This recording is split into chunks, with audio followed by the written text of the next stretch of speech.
Gotta love the goat, right? Hey everybody, how's it going? It's Hump Day, and tonight I am joined by Michael from Toy Habits, and we are going to be discussing San Diego Comic-Con. The good, the bad, everything in between. Michael has been there several years before, so he's my subject matter expert, and we're going to be discussing that. But first, Hal Jordan is first because we're keeping that going. We're bringing that back. Robert's Infinite Realms says, hello to our Chad Dude Bros. See what you did there. I've got so much JOMO, joy of missing out, from San Diego Comic-Con. It's fun. All right. Well, everybody else, thanks for being here. Good to see you all. Sorry, I don't know what to tell you about that. So yeah. Do something about it. Turk Murphy's Toy Solution, same time Toys sent me here. Well, thanks for being here. Yeah. Real Grievance says, oops, spell check. I meant, hey, guy. It happens, right? It happens all the time. Yeah. Yeah, good to see you all. And still no Deke. No, Deke would be related to 90s Joe's, which is related to Neon at Night, which only happens on Sundays. And we're not doing another Neon at Night until we line up a super special guest. Channel members know who that is, but for everybody else, I'm kind of keeping that public. Chaz the Guru, what's up, my friend? Good to see you. This is a guy that I really respect, Chaz, because he and I get along. We talk all the time. We share memes like everybody else does. We do not have the same taste in collecting. And we're honest and open about it, but we're still friends. And that's what it should be about, right? It should be about the love of a thing, not we all gotta believe the exact same thing. So we can all get along. As Ninja says, right? Life's too short. You should have fun. Legend Series, what's up? Good to see you. I'll give you one of these, buddy. Yeah. Cliff's here. Good to see you. Fantasia Workshop says, I'm not a 90s Joe fan, but I dig me some Neon at Night. We appreciate that. Kind of set it up to where it would be like a night flight, you know, kind of neon and smarmy G.I. Joe stuff. What's up, Possible Pie? Good to see you. Thanks for coming to the member stream last night. I want to thank everybody who was there last night. Not going to have a poll, but I'm going to ask, put it in the chat. Do you guys want a secret word? Yes or no? That's all I want. Yes or no? So let me know what you want. Ernie's Attic, what's up, Chad? Just got out of knee surgery in time for your awesome channel. Well, I hope your recovery goes well. So, yeah, thanks for being here. Show me some damn toys. There's one. I don't know. I'm not here to show you toys, Michael. Anyway, all the way from the super awesome website and YouTube channel. This is the guy who motivated me to be one of the people in the jolly loving world who gets scoops, because you want to talk about people who get crazy scoops.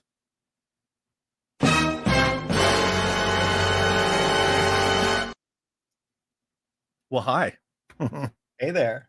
How are you, sir? Best intro ever, by the way. Thank you. Just for you. How you doing? I'm good. So happy to be here. So happy to be talking with you and SDCC. A lot of stuff to talk about. Yeah, and I know that on your channel, you guys are going to hit it too. So we don't need to get too deep in the weeds if you don't want to, you know, put yourself accidentally on a rerun kind of a situation. Oh, no. I'm fine with that, because my brain is like, it's so foggy from the con. It's like, I'm sure I'm going to forget a lot of stuff. So it's all good. Cool. Jedi Ben. I see what you did there. So good timing on the Hooded Cobra Commander video, as it may seem, since Di Bonaventura may be in some hot water. Have you seen that? Me? No. You didn't see that? Mm-mm. So I did my video with Mikey from JMK Custom Works, kind of going over an old 2021 article from Up Rocks, where Di Bonaventura, he talks openly like, I have an inherent problem with Cobra Commander. That's when he really started hammering on the hood thing, and how like, oh yeah, you know, I walked into Hasbro and told them like, we're not doing this, you know. And then I had other clips from Brian Flynn, Pixel Dan, Bobby Valla, Daryl DePriest, you know, like all backing that up. And then no shit, 20 hours after I post the video, you know, and I'm just gonna do it for everybody who's here who hasn't seen this. And then you know, we won't be sidetracked, because right now I'm sidetracked. Here we go. Let me pull this. Boop, boop. So this is from the insider.com, but the Hollywood handle is what is the X account that shared it. So Stephen Capel Jr., he was the director of Transformers Rise of the Beasts, reportedly went into a heated argument with producer Lorenzo Di Bonaventura after turning down the chance to direct Transformers G.I. Joe. Another article came out today expanding on why he turned it down, because they can't seem to crack the script of how they're going to give everybody enough story. And so he just bailed. Wow. Di Bonaventura's comments were interpreted as racially tinged and saying the director should be more grateful for the opportunity. So, yeah, that came out right after my video. Oh my gosh. Yeah, interesting timing. So, Michael, you've hung out with me before, and we have a tradition here on this channel every now and again. We don't do it all the time because we like to not make it stale, but every so often we do a Pee-wee's Playhouse inspired secret word. Apparently the chat wants one. You want to do it? Let's do it. Today's word is 3, 2, 1.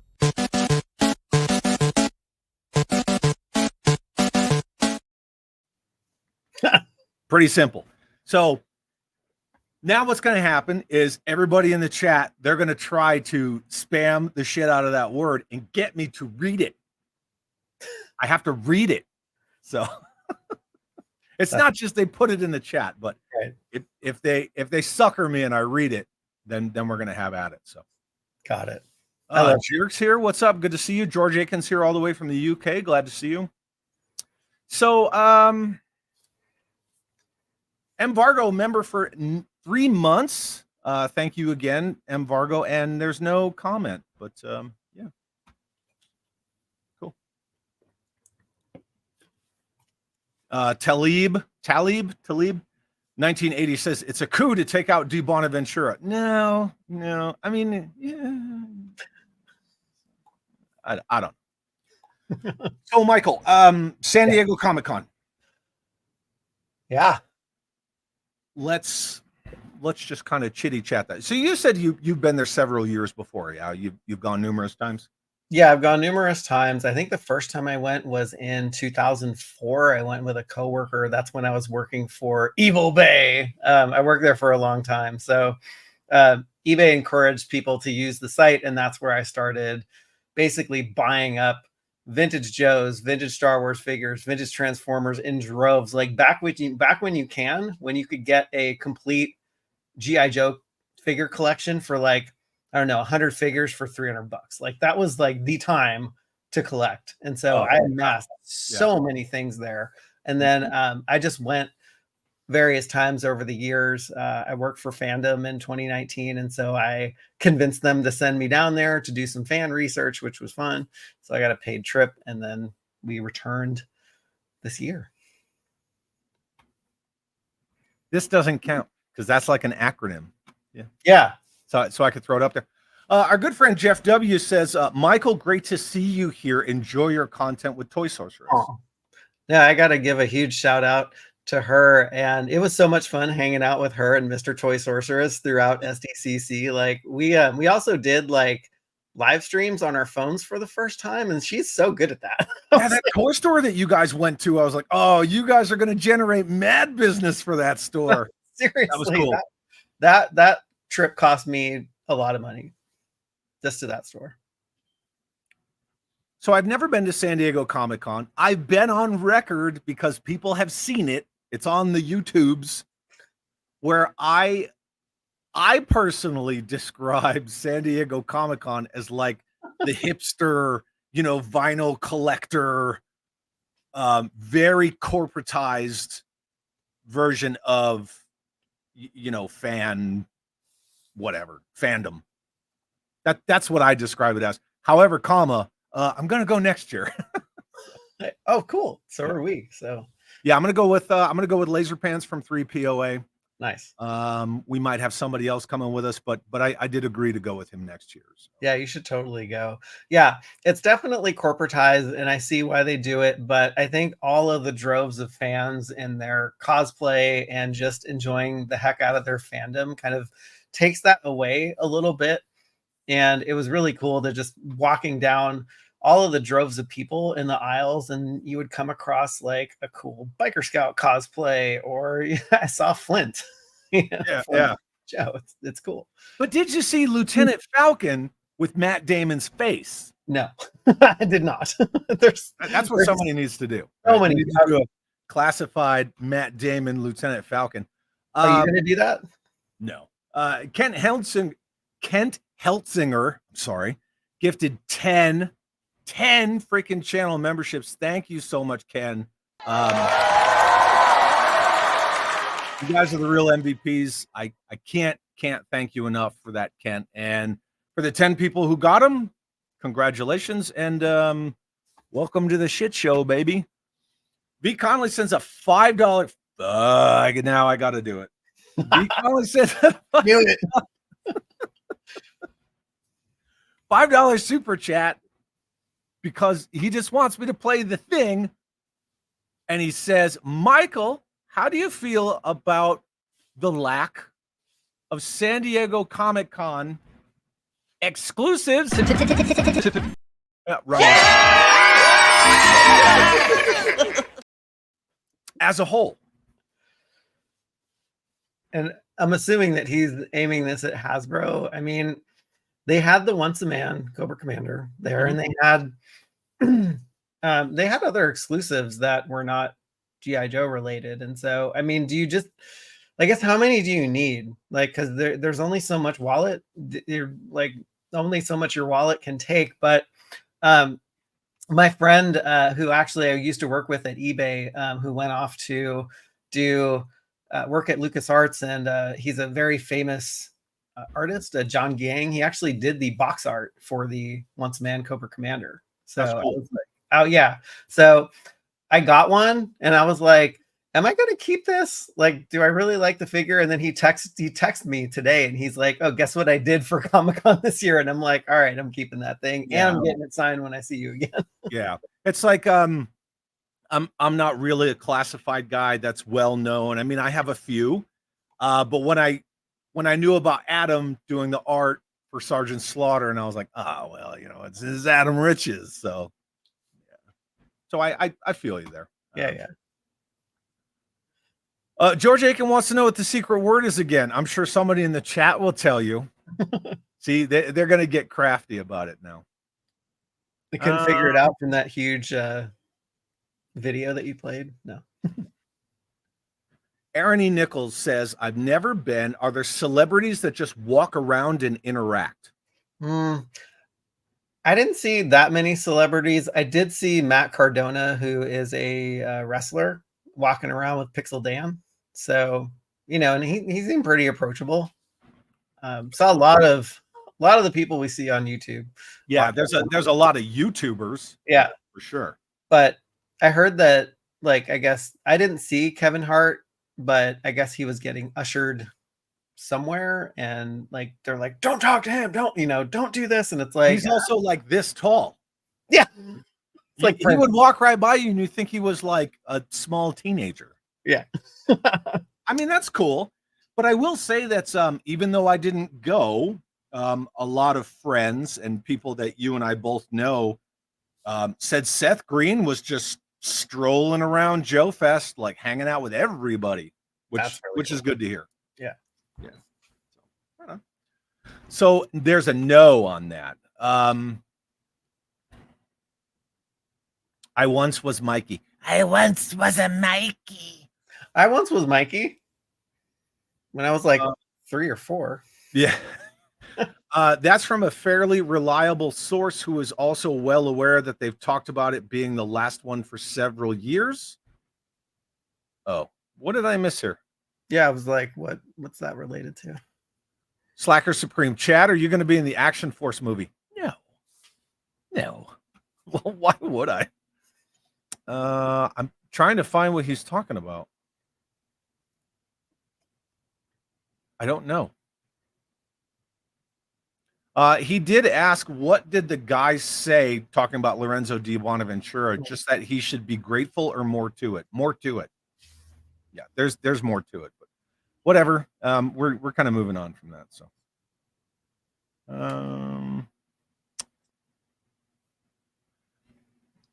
panels. How were the panels? How many did you go to? Was it fun? It was fun. I only went to a couple, and I wish I went to more, because you really get just caught up in just the whole just hugeness of Comic-Con. And sometimes I was like, oh wait, there's a Mondo panel, or there's a Playmates panel, or something like that. But had to go to the heavy hitters, Mattel and Hasbro, of course. So the rooms were not that big actually for the Mattel panel, and I was pretty surprised. It was really tiny, and I think they had to cut off the line at a certain point. They only had like 2 conference rooms butted up next to each other. The Joe panel was a little bigger. It was like 3 conference rooms deep, but still, I think what people were doing was they were attending the panel before so they could get a good seat for the panel that they really want to. So it's like, go for Rainbow Bright, stay for G.I. Joe, right? Rainbow Bright, yeah, you're like, yeah. I mean, seriously, that was Rainbow Bright was the panel before G.I. Joe.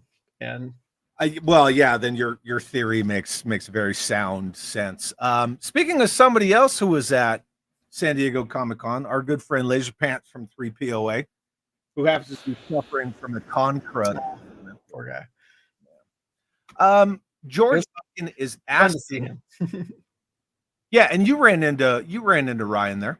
Yes, yeah, a couple times. Yeah, once on the Flipboard panel, and then just randomly on the floor by the vendor booths and stuff like that. So, but I didn't catch the con crud from him, so I'm sorry that you're not feeling well.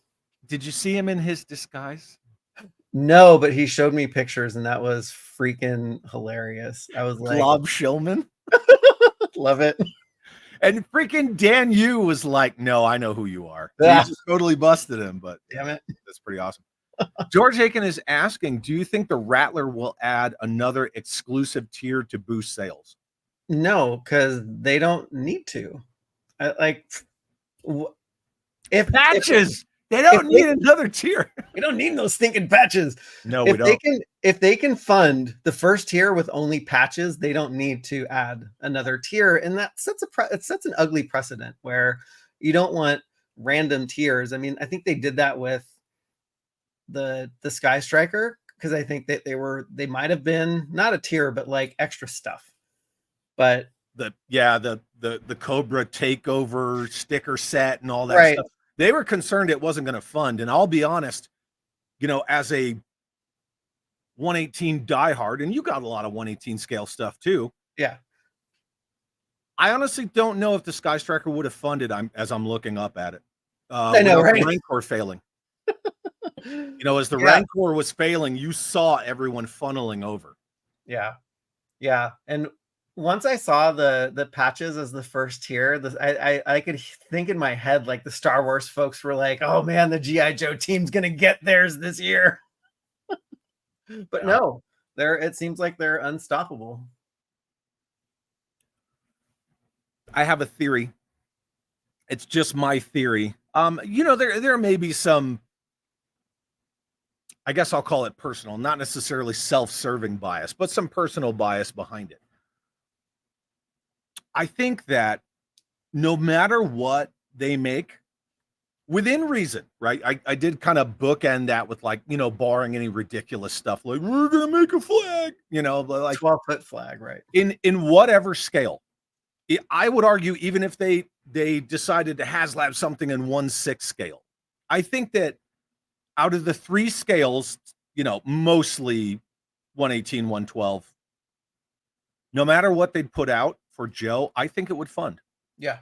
Because G.I. Joe has always been a world building scale. There is no argument there for that. You know, it was world building up until 2021 when the Walmart retro line was put on hiatus, as I like to say, in that, you know, corporate ease.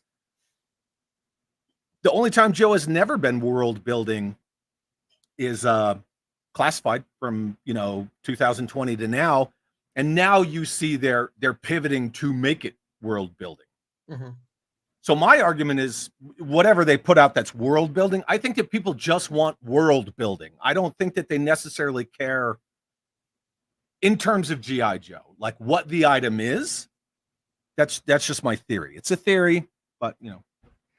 No, I love the world building aspect of G.I. Joe, and that's what I missed about the Classified series, because it's like you can only display your figures in upright rows. You know, whatever, they have 100 whatever and 30 plus figures, but you know, to get the Trouble Bubble, you know, as a small form factor vehicle, the Claw is coming, which I thought was a very pleasant surprise and a very welcome addition to the line. It was pretty low key. Yeah. I love that stuff. Like, give me Checkpoint Alpha in that scale, or something else that is world building. Those really tiny play sets, like the bomb disposal units. Yeah, and any of the Battlefield accessories, they would just sell like mad. Oh my gosh, yeah. Yeah, totally agree with you. This is was Jennifer Garner stuck in an elevator? I don't know. I don't pay attention to this stuff, and I'm not like a celebrity hound, and I'm like, I need to see, you know, such and such, but I have no clue. Like, I was in my own little world at Comic-Con, so I'm like, they could have passed me, and I just could have been, you know, I got blinders on. I'm going to the Mattel booth. I'm going to the Hasbro booth. I'm going somewhere else. I just thought it was a funny question, a random ass question. Right. Like, you know, I'm gonna star that. Yeah, I'm gonna star that. Guess you can look that up on that thing where you look Google. stuff up. Right? Yes. Yeah, GTS, right? Google that shit. That shit. Yeah. And then our good friend James Lucas gifted a channel membership. We appreciate that, and congrats to whoever won it. We have another Chad chat, Michael. I'm going to ask you to go ahead and read that if you don't mind.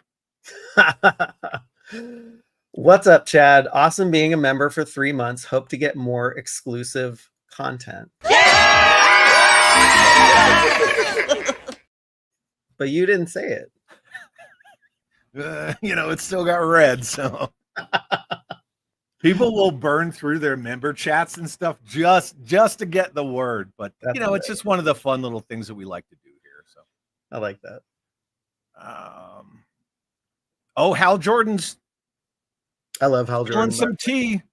Laser Pants has a Rainbow Bright cosplay. Yeah, he must have just put that one away when I saw him. And then Ryan says, I had to sit through 2 panels I didn't care about to catch the Marvel Legends panel. Oh, wow. Okay, so it's the heavy hitters, they're that packed? Oh, yeah.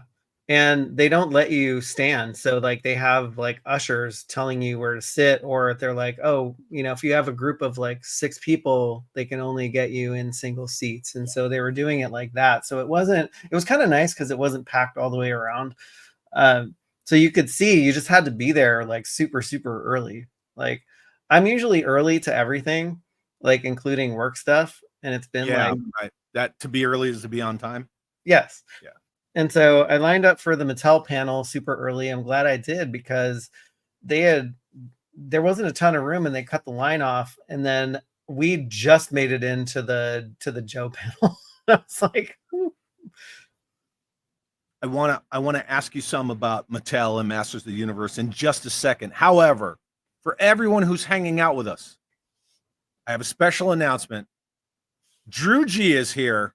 Everyone say hi to Drew G, because not only does he have fantastic hair, but he loves to say that I never read his comments. So there you go, Drew. Eat shit and die. Everybody say hi to Drew.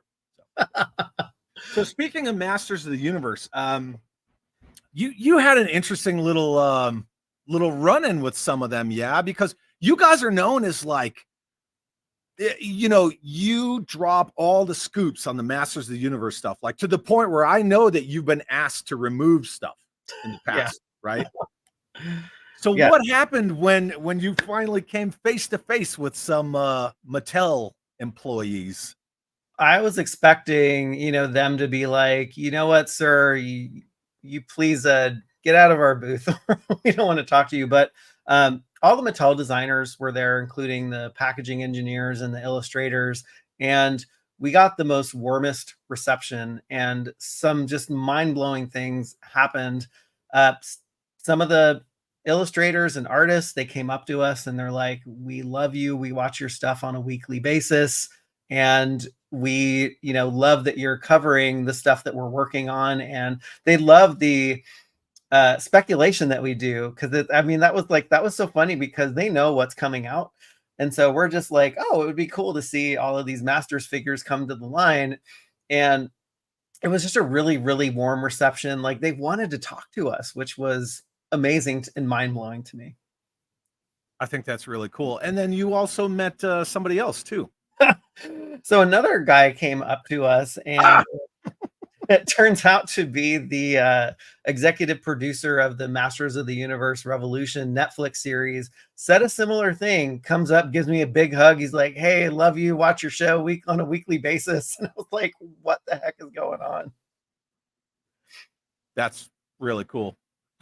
It was cool because, you know, coming from that, the cease and desist that we got from Mattel's lawyer, like, I didn't know like what our reception would be if, you know, because sometimes in a corporate environment, you're told not to talk to certain people or not to engage in certain conversation. And there was none of that. You know, I was asking questions right and left, and I wasn't trying to get scoop. I was just trying to get more details on the figures that were there. And they were so open with the information, just kind of telling me not more than they should, but they were spending a lot of time with me, which was fun. That's good. That's good. You know, and I think it helps humanize people in both directions as well. Totally. Because a lot of times, social media, you know, YouTube, people see it as, you know, entertainment or whatever, however you want to describe it. You're not very humanized. So, right. I definitely agree that cons are a good place to get face to face with people. Yeah. Apparently, I said the word and George got me. I don't remember that happening, but you can watch it on replay. People say so. Okay, that's all you get. You get half of one. That's all you get. Half.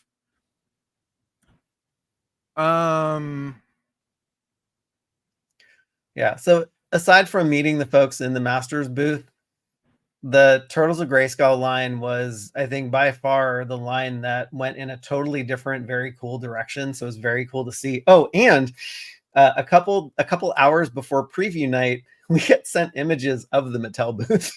And so we already had a 2-hour jump start on preview night, but it was funny because the images were so fuzzy that you can kind of make out stuff. And I thought that was like a cool way to be like, hey, there's stuff in here. Can you make it out? And it's like a cool kind of game to play a couple hours before preview night. So that was fun.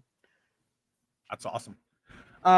World Made a Cardboard, another awesome guy. He came to DFW GI Joe show with us, which, by the way, should try to come next year. Did anyone just find all of the offerings at San Diego Comic-Con were lackluster this year? Are we talking like, I'm not going to say the word. Are we talking about offerings that you can only get at San Diego Comic-Con because they're only related to San Diego? You know what I'm talking about? Those? Yeah, those things. Those. Yeah. Yeah. I think they can encompass everything. Like, I was very unimpressed with the GI Joe offerings that were revealed in the panel, to be honest. And then the Mattel offerings just kind of blew me out of the water. They were celebrating the 40th anniversary of She-Ra, which everybody's been clamoring to get She-Ra figures, and so that was super exciting. But as far as the Joe stuff and seeing like Sergeant Slaughter was a cool addition to the panel. Like I haven't seen him since I saw him wrestle Hulk Hogan at WrestleMania 7. So that was fun.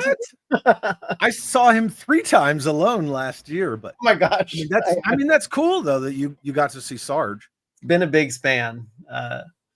Yeah, I gotta say he is the best brand ambassador that Joe could have ever hoped for. Oh yeah. And the thing is, for the longest time, he's been doing it unofficially. It's not like they don't pay him. You know, he just does it because he loves it. He really believed in it that much that he's been doing it for this long. That's awesome. Yeah, it was funny seeing him on the panel because his some of the suit jacket. Oh yeah, and then some of the like Lenny or Emily would ask, or somebody on the panel would ask him like, "Oh, so what do you think about this character?" All Sarge would utter was maggots. Maggot. Yeah. No, that's awesome. Speaking of Sergeant Slaughter, I know you've shown it. Ryan live streamed the panel, Hasbro's panel from San Diego Comic-Con, and he even mentioned it. Didn't they show something there that was supposed to be a bullshit clickbait rumor? Yeah, and it was a clickbait rumor by some guy who some dude kind of looks like this. Put this out last year. No, they showed the Triple T Cup Transformers collab, which you called and got so much flack for. I got wrecked. Yeah, I got wrecked for it. I was like, whatever, I don't care. I know it's true. It makes 0 sense. Yeah, it looks pretty good. For everyone who's hanging out with us today, if you are interested in the, I'm just going to call them crossovers because I hate that stupid long collaborative blah blah blah blah blah. If you're interested in the Transformer G.I. Joe crossover stuff, and you want the Sergeant Cup Triple T, get it from Amazon, not Hasbro Pulse, because Hasbro Pulse is a third-party site, and they are the last to receive and ship their items. Trust me. Yeah, same price. So, and then Amazon, you get free shipping. So, yeah, baby. Yeah. Good to go. Good to go. It looks good, though. Yeah. Dan Szymanski. Did I get that right? Szymanski. First time liver. Chad, you are the best. Aw. Keep on bringing on great guests. Crushing it. Thank you so much, Dan. Thank you for being here, too, by the way. Really appreciate it. That's all you, Michael. You're bringing in all the top-tier people. Jeez. And Hal Jordan. I love when Hal Jordan comes on the stream and calls everybody toy holes. It's freaking hilarious. Speaking of Hal Jordan, he is reminding everyone that Boog invented the con crud. Okay. Clint, is it Jorgensen? Is it a soft J? Come on, buddy. He hasn't corrected. Michael and Toy Sorceress 2022 for president, so you'll both be president. Yes. Like Voltron. Yes. Please forward all donations to Clint. I'm sure he'll love that. It'll pay for his Mondo collection. So what I was once Mikey is talking about is the same thing that Jedi Ben is talking about. Next year is the last con possibly because of some hotel contracts. The last Comic-Con? San Diego, at least like that location or in San Diego. There has been rumblings about contracts with the venue, etc. Oh, okay. I don't follow that stuff, but I'd be sad to see it go from San Diego. Like I was sad to see PowerCon go from Anaheim. It's right in my backyard, and it's so easy to get to. But Anaheim's closer for me. I really wanted to go to PowerCon this year, and then they didn't do PowerCon this year because I couldn't go last year. But fingers crossed for next year. We'll see. I'm not a Masters guy. I don't care about Val Staples drama or any of that stuff. I just want to go to another cool con. Yeah, that's all. That's all I care about. Yeah, It's not even so much about toys; it's about people. Oh my gosh, totally. Like everybody's asking me, what's the best thing that you got out of Comic-Con? And it wasn't the toys. It was actually seeing and meeting the people. Like running into Laser Pants. I was like, I know that guy. It's just like the face, right?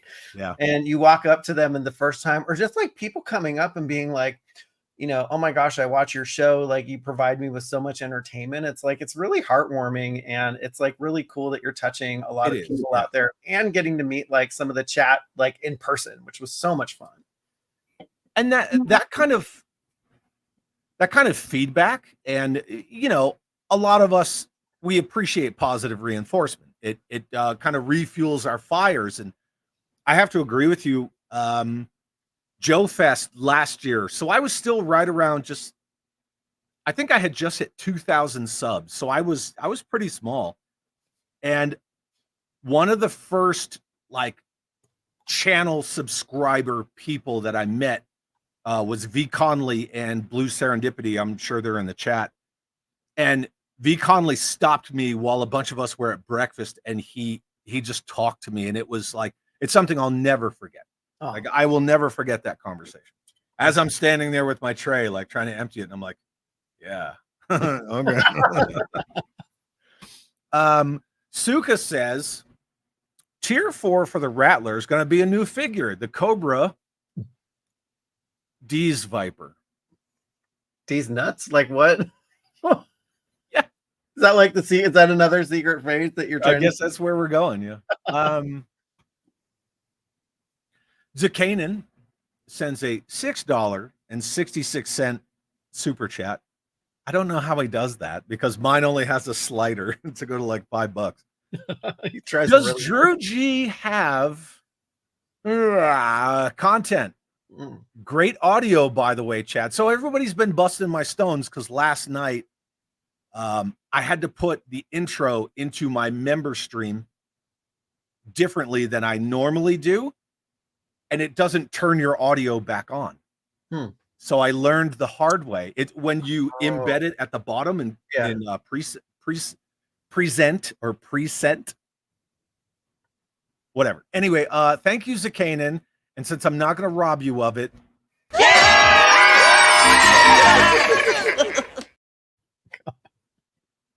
just brings back so many memories.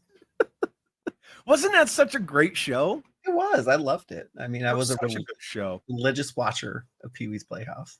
Oh yeah. Hal Jordan, speaking of him again, I was on my phone during Fan X Toronto, the Fan Expo. Yeah. Walked into a dude, looked up, and it was the Honky Tonk Man from WWF days in his full-on sparkly uniform. Dude was just wandering around alone. That's amazing. I would lose my shit if I saw the Honky Tonk Man walking around in. He was the greatest Intercontinental Champion of all time. Woo! I don't really discuss like the other side of me, but it's relative to the conversation. My band was playing at the House of Blues in Las Vegas, and I went from one of the little coffee kiosk shop places, and I was going back into, did I say House of Blues? I'm sorry, Hard Rock. Okay. The Hard Rock, yeah. Either one. The Hard Rock Hotel and Casino, because I was in the casino walking through, and I literally came like face to face with Bill, face to chest to Bill Goldberg. Oh, wow. He's a huge dude. He's thick and massive. Yes. Yeah, like I'm 6'4", and he was like, I looked up at that guy. Yeah. He's literally like, that's a big bitch. You put three of you together, and that's the thickness of Bill Goldberg. He's big. So thick. That's what she said. Okay, so in your personal opinion, right, not as a representative of Toy Habits, even though you are, or not as a slight on anything, what would you say were maybe some of the misses or low points of San Diego Comic-Con this year compared to other years that you've been? I think the booth displays, although they're cool, they're getting a little bit too corporate and less fun. So I think in years prior, like I remember seeing all these really cool G.I. Joe dioramas, and it's basically now relegated, like the figures are relegated to glass cases, which is like, it's super boring to see. Like, I would rather see, like, if they were going to do like a huge GI Joe classified series display, freaking put them in a battle scene and make it exciting. You know, because it's like, this is what we see. This is how we decorate our shelves, right? We kind of put everything and arrange it in a certain way. But if I had a bigger space, I would totally do a lot of dioramas. Not the cantina, but you know, other dioramas, like some Joe dioramas. So I think that just kind of seeing the stripped down version of like, hey, here's our booth, here's our stuff, is getting a little less fun. Although it's cool to see the action figures and the toys. That's great. I think some of the offerings that certain companies had, like Hasbro, were not that great. You know, I think it's a lot of repaint, a lot of reuse, and a lot of like, there's some new ideas, but not a lot of new ideas. Like I'm getting really tired of the repaints that are just coming wave after wave, and just how soon they repaint something. Like the ferret releases, and predictable, we get the tiger paw, right? It's just soon after. It's like, let's just wait some time. It's like, you don't need to release it right after. I had that same hot take on the Python Patrol Cobra flight pod, cracked a joke, and then it was literally, you know, pitchforks and torches coming after me from the GI Joe classified community. All I did was I posted the picture in my story and I said, faster repaint than Mission Brazil. If you know your GI Joe history, right, that's a good joke. It's a good joke. And people are wow. Like, dude, like, you can't take jokes about this stuff. Have you noticed that a lot of people in the toy collecting spheres not really good with joking anymore? And I don't know why or when that changed. It's very personal, right? It feels like a personal attack when you either like don't agree with something, or if you say something's a miss. Like, I was once Mikey. Yes, I definitely thought the snake lair was a miss. I'm not going to hide it. It's Mattel's huge crowdfund. I don't think it's going to fund, honestly. So that is another big miss that I saw at Comic-Con, was Mattel's unveiling of something that they had their fan community vote on. And I think what happened was the concept art didn't match the playset that we're getting. And so there's a whole lot of dissonance between the small form factor playset that we thought we were getting, and now this playset is rivaling the size of Eternia. It's huge. Yeah, that's what she said. Yeah, it's large. Huge. Kent Heltzinger, damn it, man. The only thing that got me a little excited was the reveal of Mindbender on Retro Card. I didn't even hear of that. Yeah, so they had name only reveals. They had 3 retro carded figures, and now I'm going to sound like a freaking shill, but they have coming to the retro line. They have Rock and Roll. They have the Cobra Viper, which we need yet another one of those, which, you know, it's fine. And Dr. Mindbender, who was I forget, an SDCC or a PostCon exclusive. It's been too long, but for people who missed out on Mindbender, like, that's a great thing. I want to say Serpentor was San Diego Comic-Con, and yeah, Mindbender was the one with the code, because anyone was getting the code. Oh, right. Okay. Right? Yeah. I think that's somebody in the chat can be like, actually, you guys are both wrong. Thank you. So. I know, right? And people like to tell you that they're wrong. Yeah, Mindbender was SDCC. So yeah, if you had a code, they had that for SDCC. But anybody could get the code. Right. That's why the people who were there at Comic-Con were like delaminating. What do you mean all these other people can get it? Yeah. Right. This is a little messed up, but yeah. So, and then there are 2 other name only reveals, were Law and Order and Heavy Duty. I did hear about Law and Order, and I am down with the Heavy Duty. Yeah. I mean, if they're gonna do it like they've done Metalhead, like, they're gonna do it right. Like, he's gonna come with some insane, like, rocket, like a firing I mechanism. hope rocket it comes with launcher. his original 90s, with the divider, blah, blah, blah, blah, blah, blah. He's Versus the modern one that's just kind of like, oh, he's got an open bolt machine gun. I'm like, no, I want the big, Yeah. torso gun thing. Yeah, How- that's the image they flashed on the screen, by the way, okay. for that one. So I'm like, great, you're gonna do it like that. It's gonna be a cool deluxe figure. If it's gonna be like Metalhead, it's gonna be a cool figure.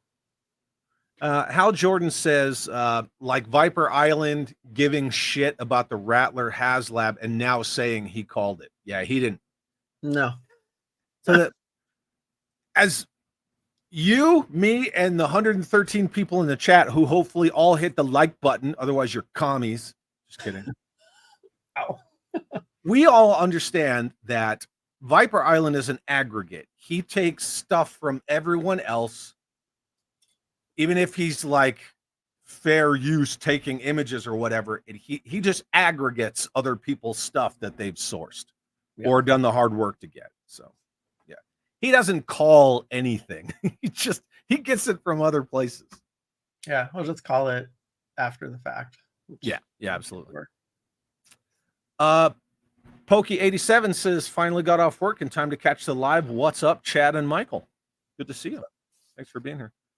Trying to find some more stuff. And then Suka says, Hal Jordan, I bear witness to Chad knowing about the Rattler way before Diaper Island got the scoop. Fact. It's the funniest name.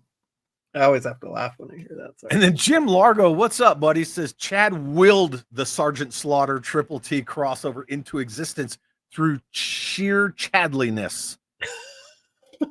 That came out really, really nice. I saw that in the display. It's such I love, I hate having to get O-ring figures this way, but I mean, if you already have the vintage figures, you already have the O-ring figures, so it's like you don't. Yeah, I mean, they're newly tooled faces, but whatever, it's cool. Yeah, it's cool, but like the I don't know how they engineer this stuff to like once the Triple T is in vehicle mode, it does not look like a Transformer at all. And for anyone who hasn't seen it, I busted this out last night. Oh, how do you know this is a Transformer? Well, you got to look underneath, but you do not. They hide it so well. Yes, and then you get cool added shit that you didn't get on the original, like, oh, I can flip up my damn running boards. Yes, you couldn't do that on the original. No, so they break the thing. It's almost like they expand on them in a good way. Yeah. They're not stickers, it's tampo, but I don't really care. They do cool stuff like inside the little door armor panel flaps. Now they have weapon storage. And so that's something cool where you think about if they're going to re-engineer the vehicle, do something cool like that. Like, oh, I can clip their weapon into the door. Yeah. So I'm a fan of them. The one that I think is the least impressive, even though I'm biased toward the vehicle, is the Mega Hiss. Because in Megatron mode, he's got that freaking grocery cart on his back. Yeah. I don't like that. I don't either. That's the one thing that now you can take it off, but yeah. But the Thunder Wave in robot mode is bigger than my freaking Masterpiece Soundwave. Yeah. By at least 2 inches. It's huge. Sometimes 2 inches makes all the difference. Oh, totally does. You should throw up Rachel Salinas's comment. It's kind of funny. Oh, that means I have to pass everyone else's comment. Oh my gosh. Oh, I'm sorry. You're going down in order, but I was just looking at it. Why? You're like, I'm going to talk to you after the stream. Oh, we're going to have some words. For Rachel Salinas, the It's Chad Toy Habits exclusive, I already did the scream, needs to be Tiger Force Jinx on a Battle Cat. The green version, right? Yeah, the green version of Jinx. Green with the yellow, yeah. Yeah, it's same exact deco as Battle Cat. Like you wouldn't even see Jinx on Battle Cat at that point. Exactly. You would just see like Battle Cat with what looks like a growth with eyes. I will say this: Justice Curry made a T-shirt design a couple of years ago, and it's him dressed as Lowlight riding Battle Cat, and I'm like, that is a sweet freaking shirt design. So of course I had to get one because one, Justice is cool. Two, it's Lowlight. So Yes, I had to do that. I love that. Master Neil Temple is here all the way from the Great White North of Canada and says, I love Cup as a character, deserves a great toy. Agreed. I also like the fact how they hid that kind of subtle lime green from Cup in his arms. I was just noticing that. Yeah, because that's his color scheme throughout the whole Transformer. And so seeing that integrated in a very cool way was awesome. Yeah, and then Rachel says the MSRP on Cup dropped by $10. When? Because I bought them for $90 per unit, $89.99 or something from Amazon. Let's see if it's on sale already. Michael's looking. That's still $89.99. With the Triple T, was there an explanation as to why Cup? Sergeant Cup, Sergeant Slaughter? Like, they didn't officially have an explanation, but yeah, if you want to connect the dots, they're both sergeants. Yeah. Matt Noon says, I just switched to a larger screen. Michael, I'm digging your G1 Transformers collection. That line looks so cool displayed all together. Oh my gosh, it was so funny. Like, I expected to pick up a lot of G.I. Joe stuff from this con. I picked up zero. The only thing that I got was when the Toy Sorceress picked me up a Lightfoot and Shockwave Night Force set on card. But I came home with a bunch of G1 Transformers that I haven't set out on the shelf yet. I was like, when in Rome. I came home from DFW and I was like, well, I have most everything G.I. Joe from 82 to now. I don't really need anything. It never stops you. You know, when you tell yourself, like, I don't need anything, and you're like, I'll take this, I'll get that, I'll get one of these. I got a case of Bone Collector version 2s for giveaways, but nice. You kind of get caught up. Huh? You kind of get caught up sometimes. Yeah. But I also, especially vendors that I'm friends with, I want to buy stuff from those vendors. And you want to buy from vendors, so the vendors come back next year and that supports the con and on. And you get in this loop of like, I'm supporting the Dolly Circle of Life. And next thing you know, you spent $3,000 and nowhere to put it. Impossible Pie, just trying to understand why people aren't happy with the snake lair. So there's a couple reasons, and you know, I'm just gonna, well, I'm also going to speak for other fans because there was another YouTube channel that did an unofficial poll that said, you know, 80% of MOTU fans are probably not going to crowdfund this. So there was a difference between the concept art illustration that we voted on and what the actual playset turned out to be. And so in people's heads, people were thinking this would be more like a Castle Grayskull sized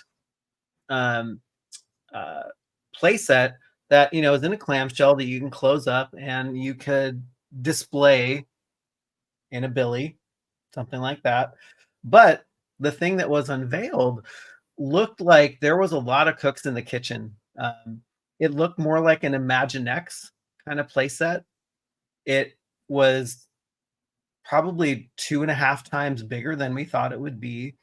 And it had an unproduced vehicle from the 80s. It appeared in some catalog. And so it's like, I think they're like, oh, now that we have this playset, let's throw in this vehicle, which kind of sits atop it.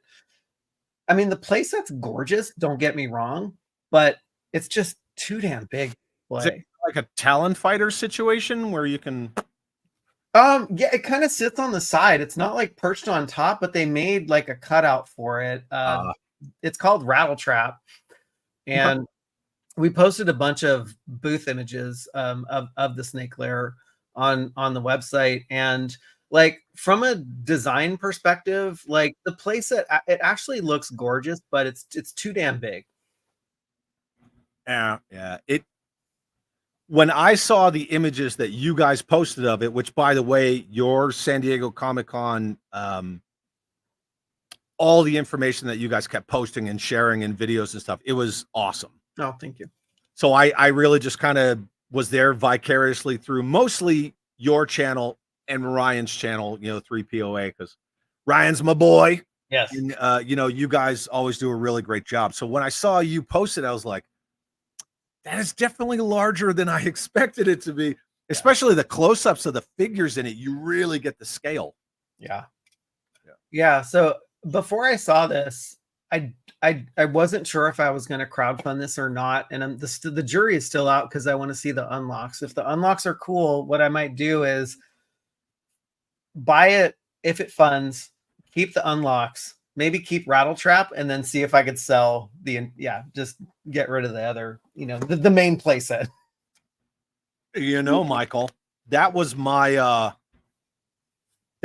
course of action, my primary course of action with the classified, or as you were, the HasLabs Sky Striker. Because I was like, I already have so many Sky Strikers. I'll get 2. I'll keep one for myself. I'll sell one on the secondary market, unsealed or sealed, and get my money back. Well, then we saw what happened to the secondary market when all the QC issues started coming out. Mm-hmm. It tanked. Then I just kept it, and I actually gave it away.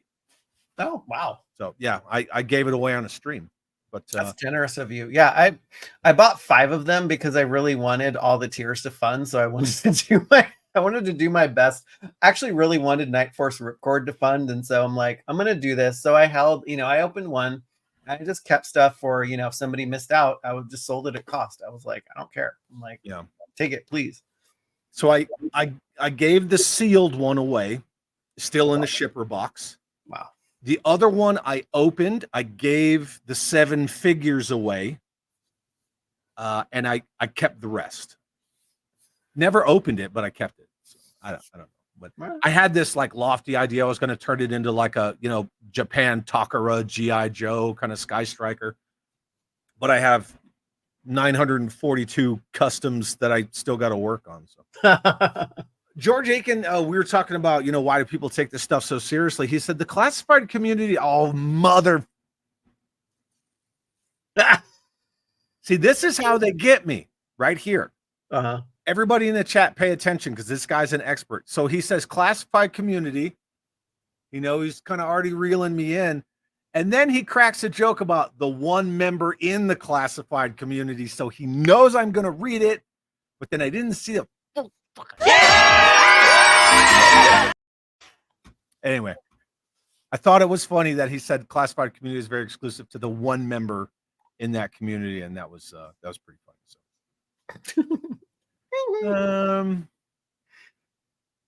I got a super chat from James Lucas, my good friend. I'm going to read it here in a second, but I don't want to keep spamming that screen because more people will leave. Yeah, people don't like that over and over and over and over and over. So, George Aiken says if Hasbro put as much effort into 1/18 scale as they do for classified, we would be very happy. Well, they gave that to Super 7, so the O-rings, yeah, we'll see what they do with it, right?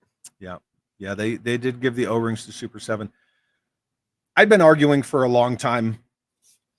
My issue with classified is not necessarily the scale. There's a lot more stuff to it. It's not as oversimplified as people like to say it. Chad, you just don't like that scale. That's not true because my game room's full of 1/12 and 1/6 scale stuff only.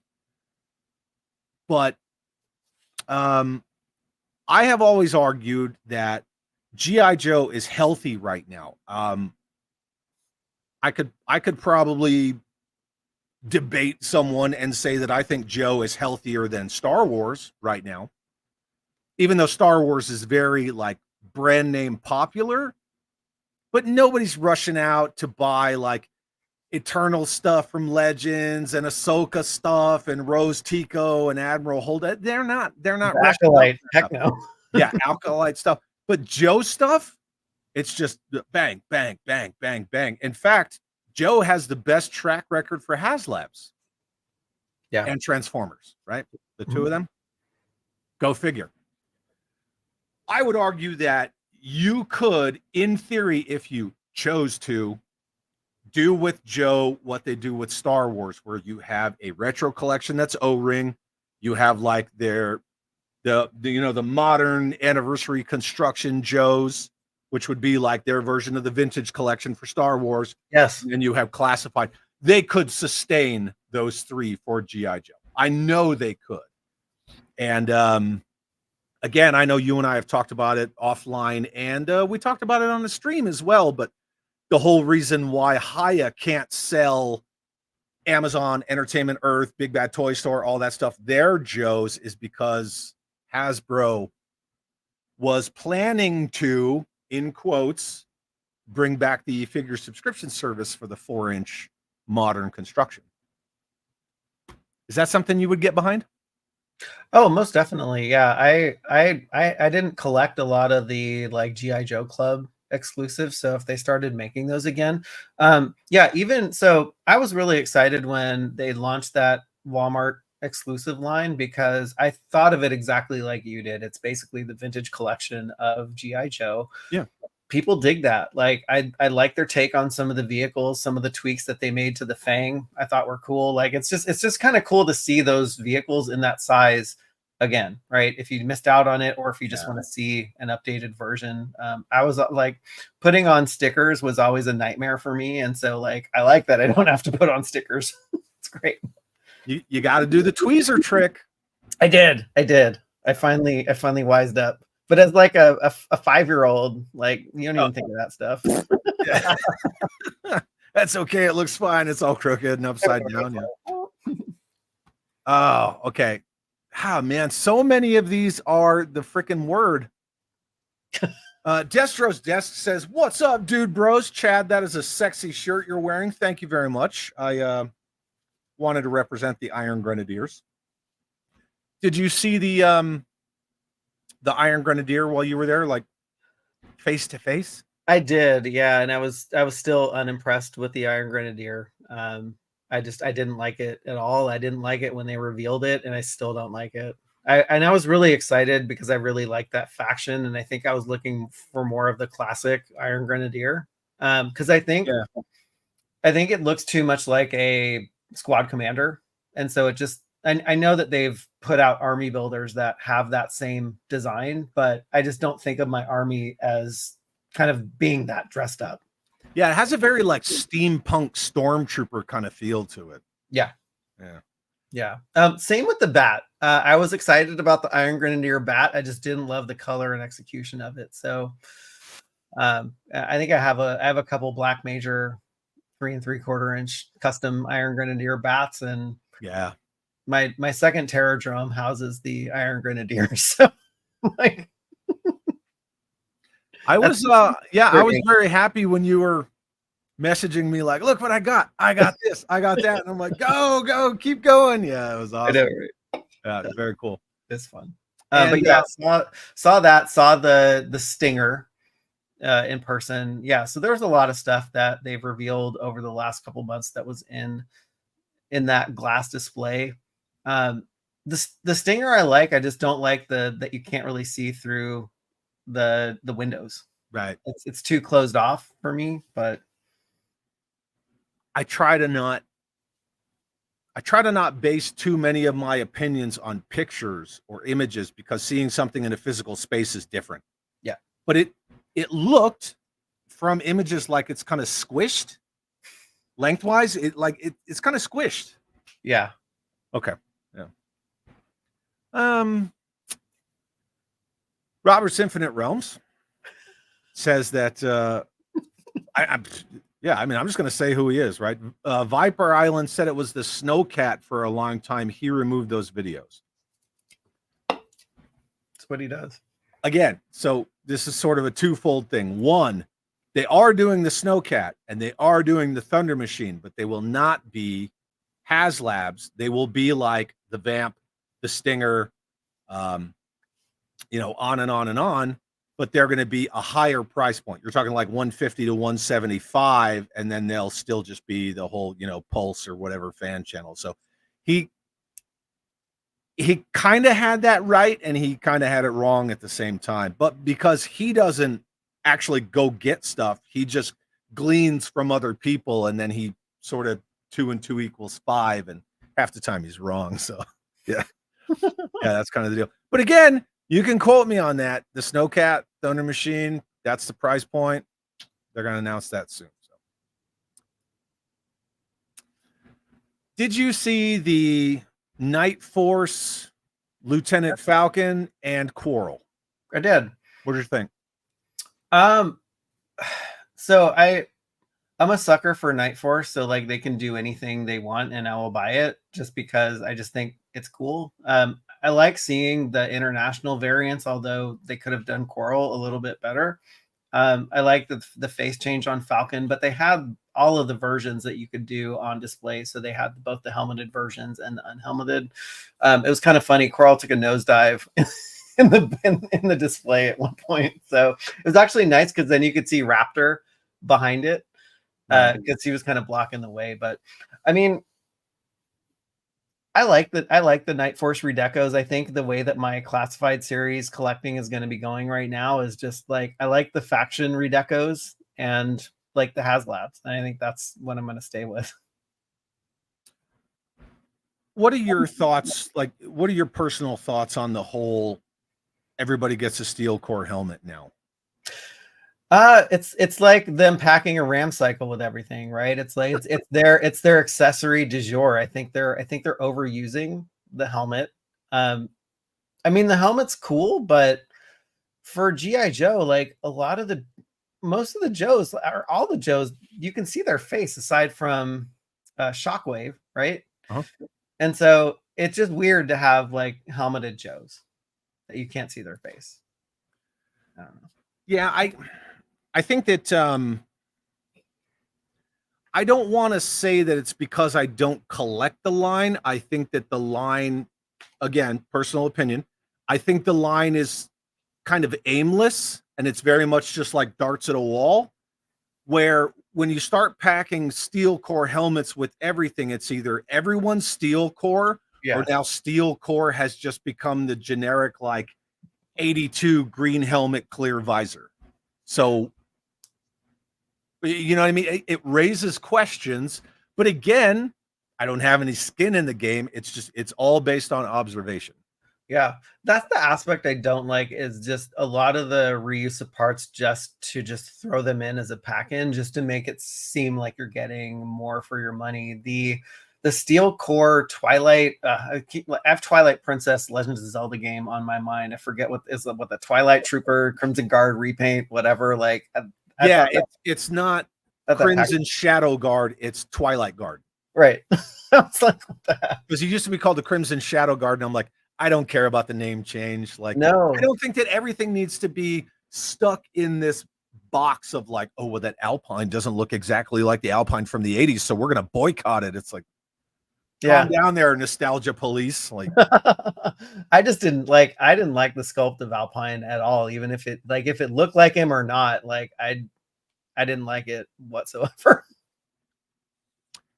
Can you hear this in the Monty Python voice?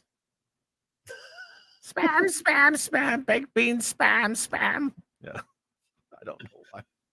That's funny. What do you think about this hot take, Michael? They need to make the Devil Ship or the Devilfish a Bass Pro Shop exclusive. Yeah! What do you think? See, they're slick. That I had to do it. She did a great job with that one. What about this? Yeah. Oh my gosh, I would lose my shit if they did that. Like, Jetfire is one of my favorite Transformers. He's behind me, and if they did a Starscream version of Jetfire and Jetfire and Sky Striker combo, that would be amazing. And I see you're off getting, oh boy. Yes. So there you go. I'm so jealous right now. I need one of those. Could you imagine this as a crossover that actually transformed? I can't because I'd be too busy losing my shit. Yeah, this thing is phenomenal. Gorgeous. Now, I didn't pick up the Starscream one because Starscream's based on an F-15 airframe, and this is so I didn't appreciate the fact that it was like, oh, you just made it a darker gray with different stickers. I see what you. Yeah, I didn't get that. Let me put it back. Can you just keep it there in frame just for the rest? I'm just kidding. No, because I have my awesome Night Force whale behind There me. you go. That's by far my favorite Sky Striker. I love that. And that's the one that's pulling off the deck of my flag. But Oh, good Lord. I also, when I had heard, I did the video on Thunderwave, the Soundwave Thunder Machine. That's when I got the news about Cup and Triple T. And then I also heard Prime. Yes. But I only heard Prime, and I was like, ooh, is it going to be that Rolling Thunder Prime? Because there's that third party, not Transformer, that did a Rolling Thunder Prime in numerous decos. And I was like, dude, Prime should be Rolling Thunder. And then they Mobat. Okay, right. So then I found that out. Mm-hmm. I could see him as a Mobat because of his gun. Yeah. I could see that as the main gun on the Mobat. I'm interested to see who the Decepticon's going to be, though. I haven't heard anything about that. Oh, interesting. Yeah. I'm going to say Starscream. All right. They're doing greatest hits, right? Got to have the second in command. So Yeah, that's true. Plus, he's also the one that always holds Megatron. Yeah. Yep. Yeah. The only sad thing is we're never going to see Megatron again as a Walther P-38. No, never going to happen. No. I don't have a problem with him as a tank. That was his G2 form. And then if you want to do the whole, 6 degrees of Kevin Bacon thing, if I can pull this out without knocking everything else over. The Sergeant Savage Iron Panther tank that was supposed to be the 1995 G.I. Joe Battle Corps Rangers XS1 stealth tank with a new version of Steeler uses G2 Megatron's gun. Oh, so you could do that. I would like to see that. Dude, imagine if they did Megatron like this. Half the people would lose their minds, and the other half would go, "I don't know what that is." Yeah, like what the heck is that? Glenda. I don't want to buy it. Who's this Glenda person? That's a stupid tier. And I was like, that's an awesome tier. But Glenda was smart, right? Because Glenda paid for the mold for Retro Scarlet. Yes. And Quarrel. Quarrel. And Quarrel. Gift that keeps on giving. Yeah, because then you can do Pilot Scarlet, so on and so forth. Fried barbecue shrimp Scarlet. Mm-hmm. Yeah. Jambalaya Scarlet. Do you think that they would ever do a classified HasLabs Sky Striker? Wait, a classified HasLabs. Okay. Sky Striker. Okay. So they're doing a Rattler. I'm looking at, so I can see both in view right now, and I'm just kind of comparing the length. I don't see why not. I mean, if they're going, the Rattler's it's a little under 3 feet. 33 inches long. So why not extend it another 6 inches, make it a little over 3 feet?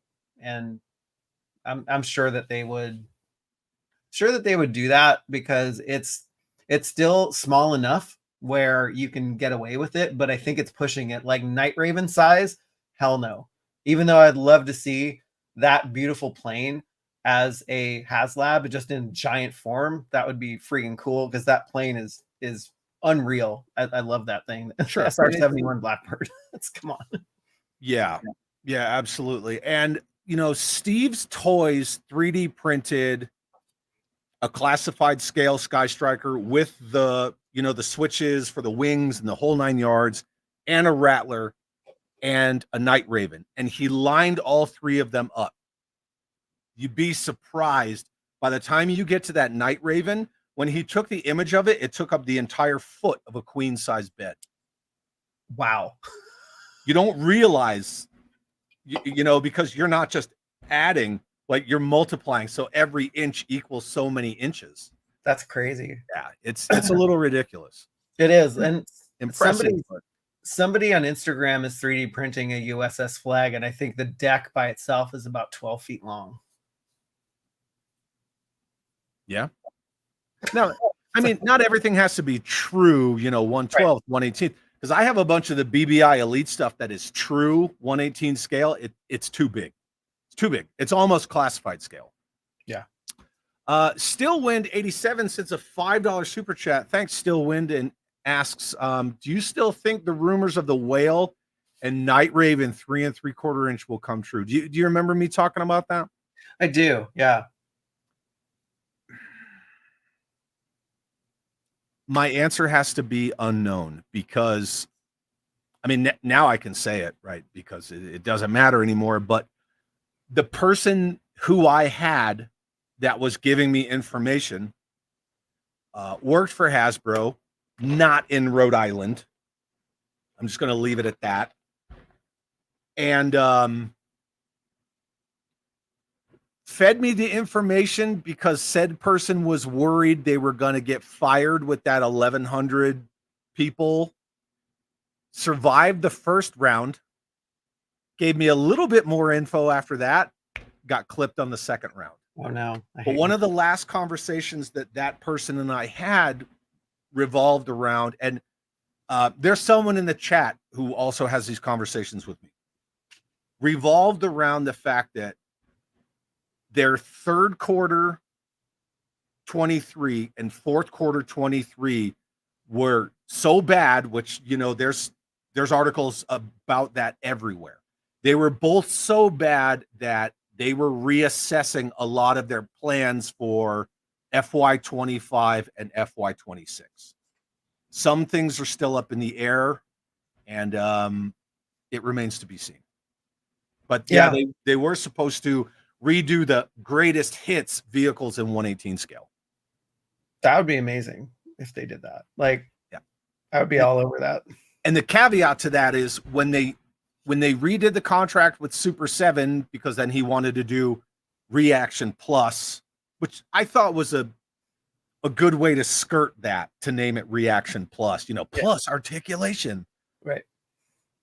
The No Hooded Cobra Commander came back, and they can do vehicles and play sets based on comics and animation. And then I had asked my dude, well, does that include like Deke, Resolute, Renegades, anything animated? Again, the answer was unknown. So, but I lost said person. It's sad. Like, I'm just sad that they lost their job. Yeah, that's where I was going. Like, right. No matter what, it's like the person losing their job. Like, that's what I hate most about corporate America is you lose a lot of great people just because for financial reasons and not for like performance reasons, or it's a lot of talented people out there. And I can't agree with that sentiment more, because you're firing the people that actually make these ideas become physical objects in some way, shape, or form. Yeah. They're adding to the process. But the people who steer the ship, who make the dumbass decisions, they're still around, Right. Like, hey, Lorenzo, I'm looking at you, bro. But yeah, it's just kind of one of those things. James Lucas sent this a while ago, and I was holding off because, the layered goat scream gets a little much. Chad is the exclusive master of the Joe-verse. I do not agree with that, but thank you, my friend. Yeah! Here's a question for you. Speaking of like people on the inside, how weird, or how did it make you feel the first time you had like an inside scoop person come to you? Was it uncomfortable? It was, because I didn't know what to believe. Like, are they just giving me this because they want us to like either look stupid or whatever? But whoever sends us stuff, and a lot of the stuff we get anonymously third hand too. So I don't really know some of the folks that are sending us this personally, but I know that if it's coming from the same, address, then who's been right, then it's fine.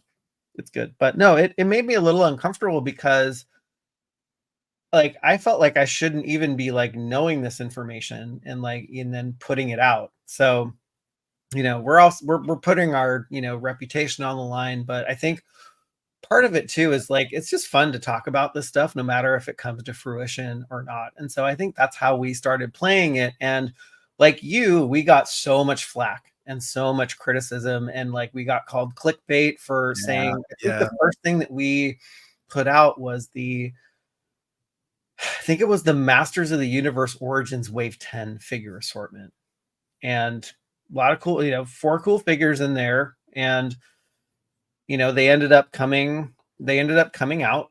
And so we were like, okay, so we can trust this person. And this person kept getting it right. I think it was a dealer or a person buying for, from suppliers, and they have these calls. And so he would be in a call and say, oh, here's the next Origins figures that are coming. Kind of like what the Island Viper does with his stuff. He's like, oh, I just got off a call with my suppliers, and we know that it's the Raptor or Road Pig is coming. I'm like, okay, with a dog and all that stuff. But yeah, I know he's not the one who said it, but he did amplify it. Do you remember that like 3 seconds of like bullshit where somebody said, oh, the description about the retro carded Cobra Commander implies that he's hooded. Do you remember that? Oh, yes. It was like 3 seconds, and I was like, absolutely not. No. Absolute. Like, I will bet you my flag that is 100% false. People are like, what do you know? You don't collect the line. You don't collect that line. And I'm like, well, I know G.I. Joe. What do you know? Right. And also, like, in today's day and age, like, is that figure ever going to see the light of day? No. Again, like I made sure to stress in my video on Monday, it's not the what of it that's a thing with me. It's the why, not the what. Like, I have dozens and dozens of hooded Cobra Commanders. You can get hooded heads for classified figures. Fresh Monkey Fiction's like, watch this, right? We're not a giant corporation. We can do it. Mm-hmm. Everybody's showing it's not a big deal. Again, it's not the what, because they are doable. I made a hooded Cobra Commander 6-inch figure, like a whole diorama where he's standing on this pile of skulls with a flag. Nice. And I put it under a glass cloche. Yes. You got it right the first time. For Christmas. So, I mean, even I have a classified series hooded Cobra Commander. That's not the thing. The thing is, how do you allow one person to come in to a room full of inept people and just be like, that hood's racist? And they all go, okay, sure.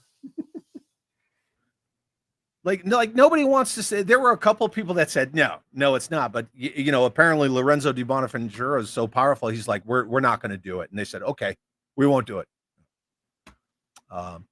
But back on the theme of awesome, Jesse from JLS Comics is here. Yeah, awesome. He is awesome. There's a bunch of good people that have been sneaking in that I've been seeing. Alexander Storm sent a $10 super chat. Thank you, Alexander. It said, thanks for the continued support, brother Chad. Fill something special into that mug. Greatly appreciate it. Thank you for the super chat. And I will give you a Kevin. Hi.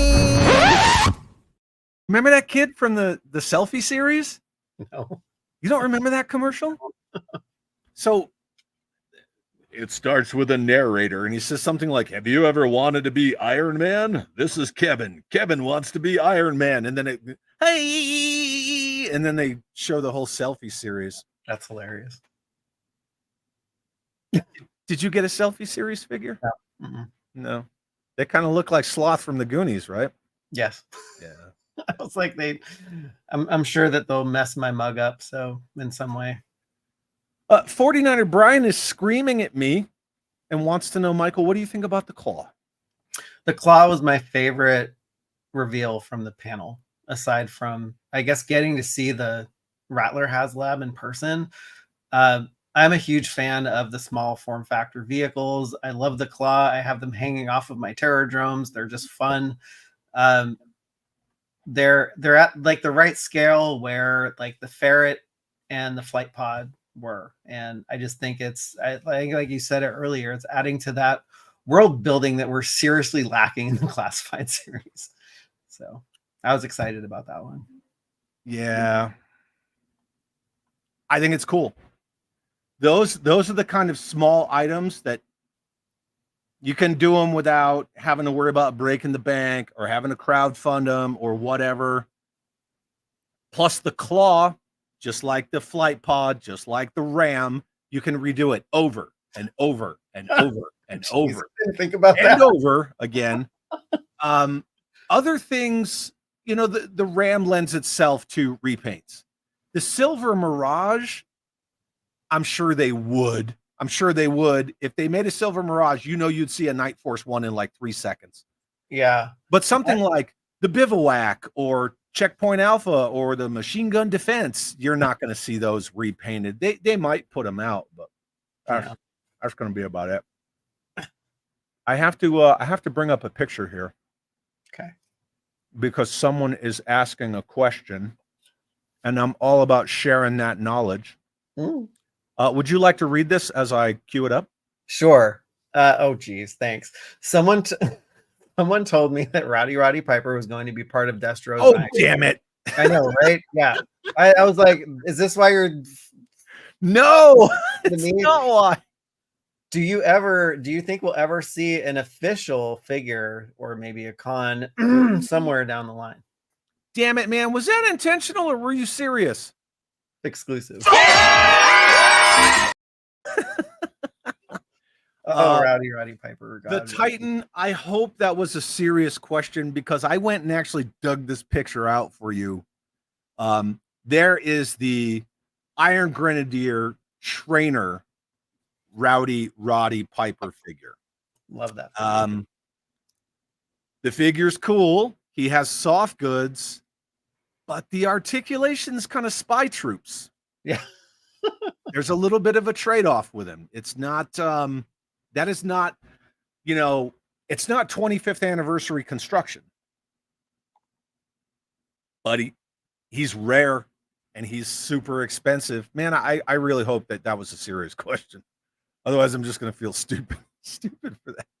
No, it's all good. I was wondering why you were going to have me read that because it had that secret word in it. But no, it wasn't because but see, half the time I don't even see the secret word. I just, someone was asking a question about something G.I. Joe related. And I was like, I know the answer to that. I can share that knowledge, right? Yeah. Because that's what we do. We share that stuff. Come on. Come say hi to Michael. Hi. I would love to see. Oh, how cute. Oh my God. Have you ever seen my dog? Adorable. Yes. Very cute. Like, I don't tire of seeing your dogs. Me either. Okay, get so cute. Sorry, what were you saying? I would love to see a Roddy Piper as an Iron Grenadier, just because, like, well, I've loved wrestling since I was super, really, really little, and so just kind of seeing that enter the G.I. Joe world, just like Sergeant Slaughter, was like so cool. Yeah, the big thing now, I think the hurdle would have to be now it's estate and not the person. Yeah, and we know that in the toy creating world, when you want to make figures of people, not so much historical figures, but there's like a weird statute on that. But and this brings up another good discussion. So we talked about the Walmart retro stuff. We talked about the figure subscription service stuff, and there were a lot of good comments in the chat about, the figure subscription got really lazy, a lot of reuse, a lot of repaints, especially the last 2 years. They used that same machete cross draw bandolier on every figure. And I was just tired of seeing it. However, this is my argument. If you really wanted that Walmart retro line, which those Cobra Troopers, they make great kit bashes, because I took a masked head from Marauders. Look at that guy. That looks great. I mean, that's not rad, right? That's freaking cool. And that's the last wave of the Walmart retros. They got really good toward the end. Personal opinion, right? Yeah. If you wanted to make that line successful, Take every one of those figure subscription figures that's like $300, $400, $500. Footloose, Big lob. Law and Order, Cover Girl, Bomb Strike, on and on and on and on and on. And you make those figures. That's what you make. Yes. They would have sold like mad. Yes. They would have made Hasbro quite a bit of coin. And then when they all went on clearance, I bought like 200 of them. There you go. That's what you do. It's the same with the hisses. Yes. The Mam and I, we hunted every single Walmart we could find for as many of the hiss and the hiss 3 as we could find. It's so I have a funny story about the Hiss 3. So I was walking into a Walmart. I was coming home from, I think this was the days where I would just go like to my manager's house or something because we weren't going into work, and so we'd have our one-on-one, and so I get to stop off at the Walmart on the way back home. It's like a nice little treat for me. So I'm walking down the aisle and I pass the Hiss like I normally do because I have one. Mm-hmm. And I was like, I had a double take because I'm like, the Hiss that I have at home is black and not blue. And so I picked it up and really didn't know, like it was unannounced. Somebody had put it out on the shelf way too early. I took it home because, I was doing toy reviews at the time, did a toy review. It was the most watched review on our channel ever. It was crazy because people are like, how did you get this? Like, this wasn't even announced yet. And I was like, I don't know. I just went to Walmart and picked it up. Had to deal with all the freaking stickers. I paid my dues. Yeah, no, that's absolutely cool. I dabble in customs, right? I dabble just a little bit. I'm trying to be humble. The Hiss 3, tell me if you can see it in your head. Ooh. Tank from GoBots. I love the GoBots. So I'm going to take a Hiss 3 body, paint all the appropriate parts chrome that I need to paint chrome. I'm going to take the 3-gun turret from the Hiss 2, paint that chrome, blah, blam. Bam. GoBots. I'm going to have a tank Hiss. Crossover. A tank Hiss. Watch now, 10 people are going to do it like tomorrow. I love it. And they'll be like, oh, okay, well, it's whatever. I got to find some stuff. Wave is great.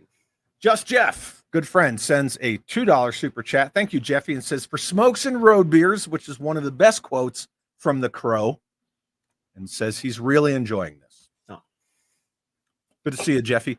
Jason Evangelista sends a $5 super chat and says, packing in the steel core helmets with every classified Joe is a good use of the Joe Buck to Army build. The helmet is meh and those gummy accessories. I would like to eat them and not play with them. I don't disagree with that. When it's something like a Night Force Shockwave, sure.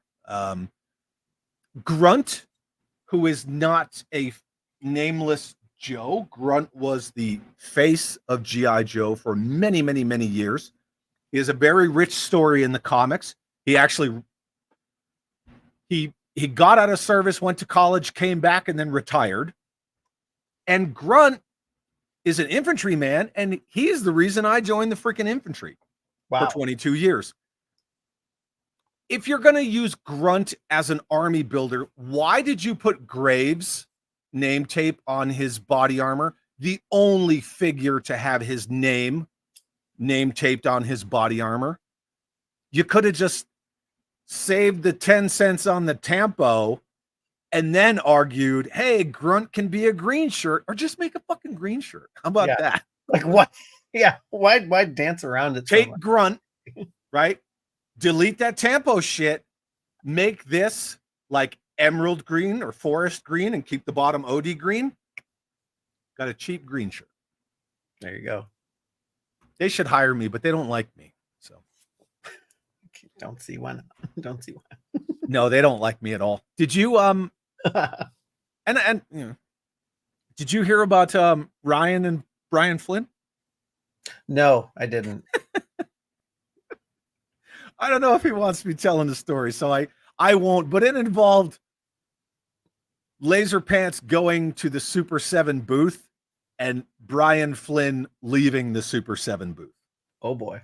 That's what it involved. I won't.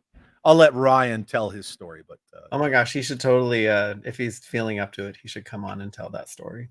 he's totally gonna. I got another super chat, and it's from our good friend Kent. Thank you, Kent, for all your generosity. Oh jeez. $5. Yeah, I held on to this one for a minute because he had to go anyway. He's going to catch the rest on replay. True. Gotta go.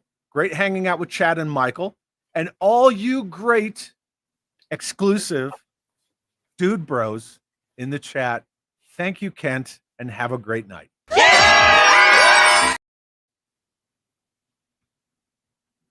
It's fun. It's tradition around here. You know, we just got to do it. So Comic-Con, you guys got there Thursday? We got there Wednesday. Wednesday. Yeah, for preview night. First time I'd ever been to preview night. It was great. We made a beeline for the MOTU booth, of course, because you know we cover a lot on our show, and then we made a beeline for the Hasbro booth to find the empty case where the Rattler was going to be. The worst kept secret in the history of ever. All this stuff. Yeah. Nobody can keep secrets anymore. But the claw, I don't know, the claw, they kind of, that was a surprise. And that retro stinger. I didn't hear anything about a retro stinger until they did one of their little pulse, hey kids, you like their VH1 home shopping streams. And I was like, what the hell? I love when they drop stuff like that. Yeah, me too. Sorry, I interrupted you. That's okay.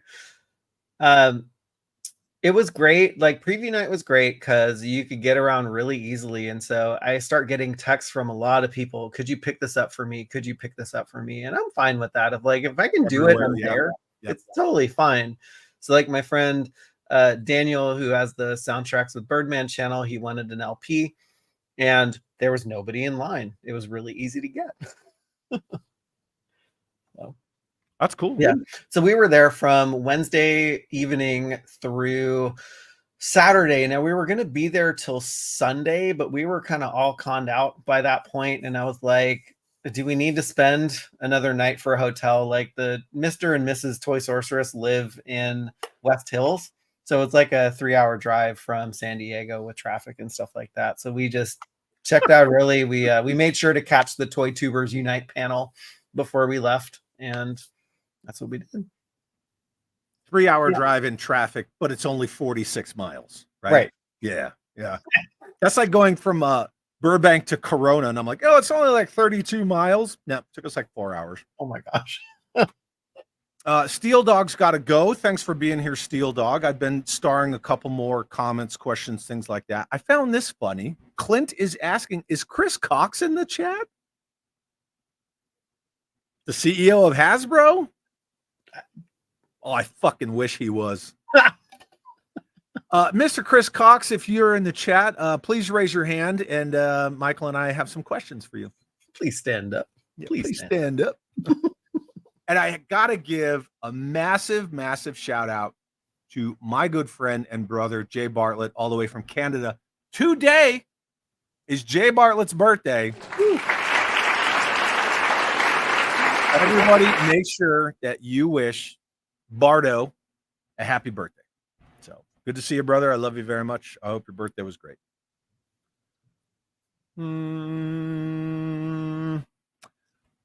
What do you think about the Conquest over the Sky Striker? I think the Conquest it's smaller than a Rattler. Yeah. I actually just picked up a vintage Conquest, so it's like good man.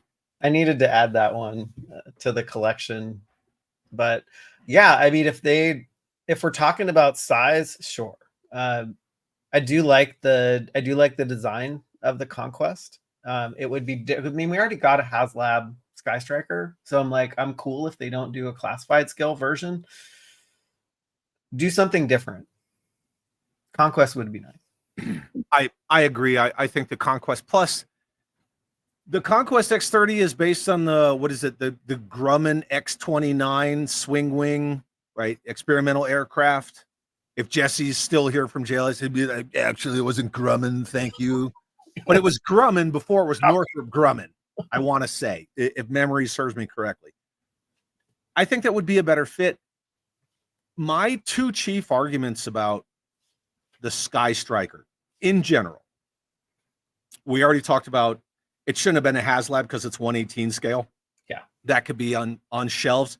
In fact, Emily, I was actually surprised, and I was pleasantly surprised when she said we shouldn't have HasLab that. We could have just put it on shelves. Now, we all know that they fucking wouldn't have put it on shelves because there is no 1/18 Joe on shelves. No. But that's not the point. At least they admitted that. Why are we still doing the F-14 if it's so long out of the inventory? Why can't you do like an F-22, like the Thunderwing, right? Or F-35? Like, dude, stop doing F-14s, please. Do something Please. modern. Chris Cox, if you're here, please. If the classified series is supposed to be the modern spin on GI Joe, yes, why not do something like, I mean, the A-10 is a beautiful aircraft, like, don't get me wrong, like, It is.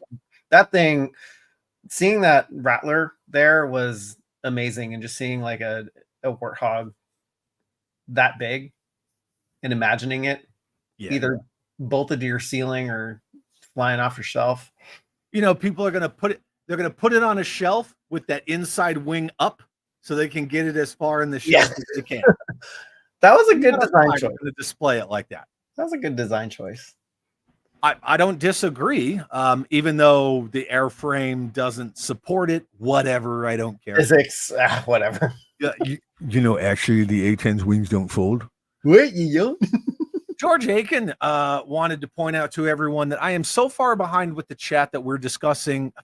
Oh, God. Got you. But see, it's this stuff that's value added for people, and it makes them laugh, and they have a good time. And fuck you, George. Thank you, Mr. Aiken.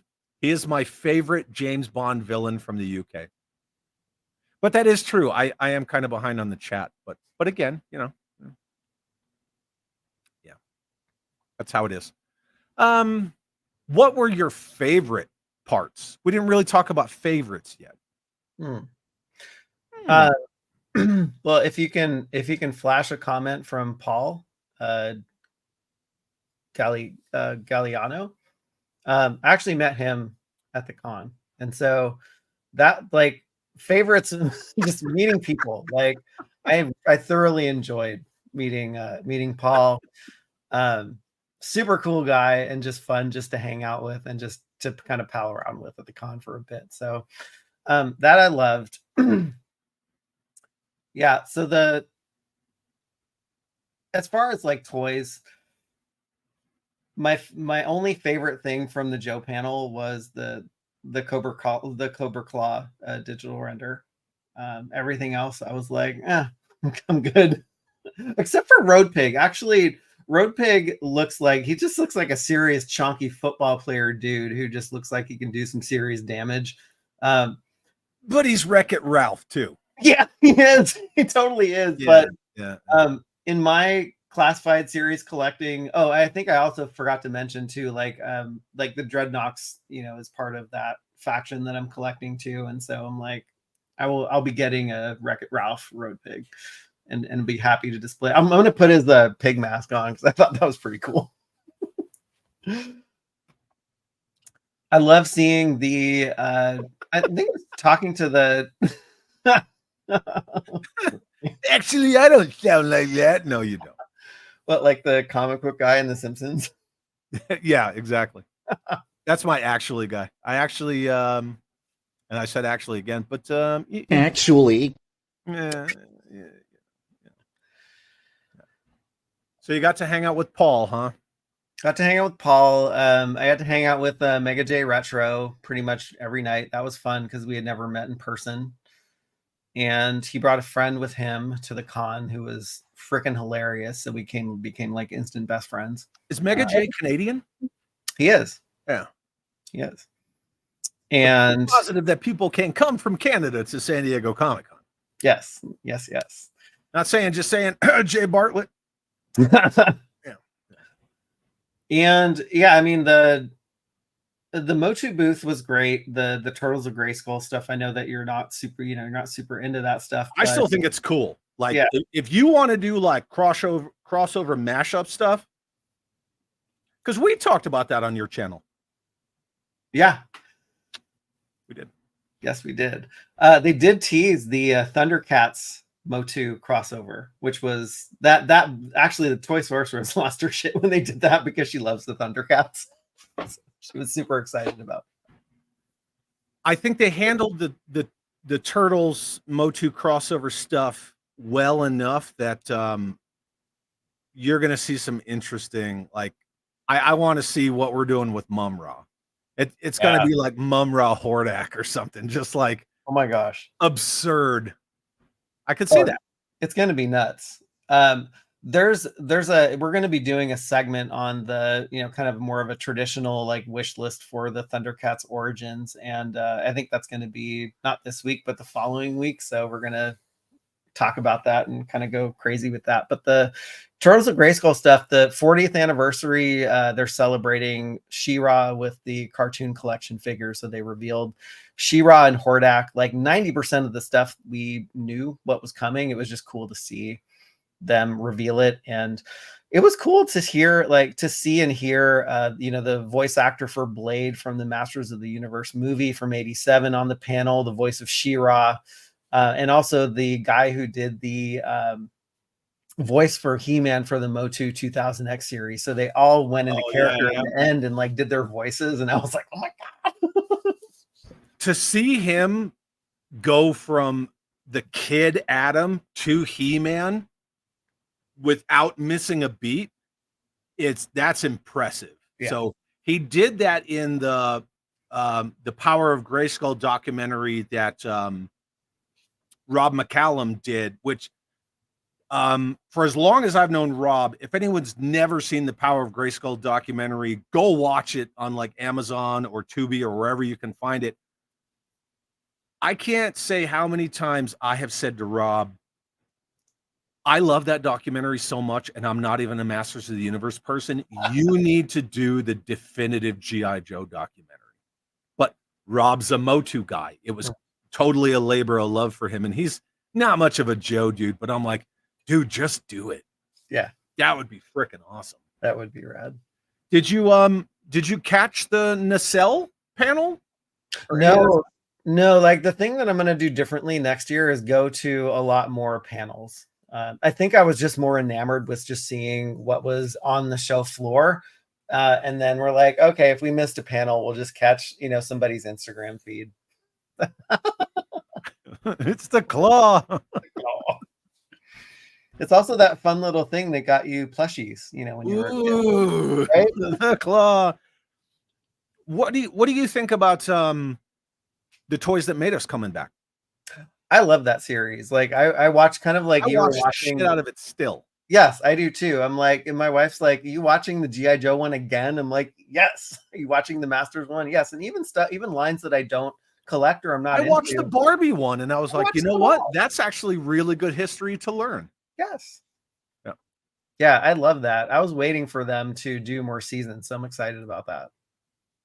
For so long, I've been sharing anything I can related to Toys That Made Us. And I'm like, come on, like, I need more, like pinging Brian. Like, dude, Mask, the Toys That Made Us mask. Come on, yes. Where is it?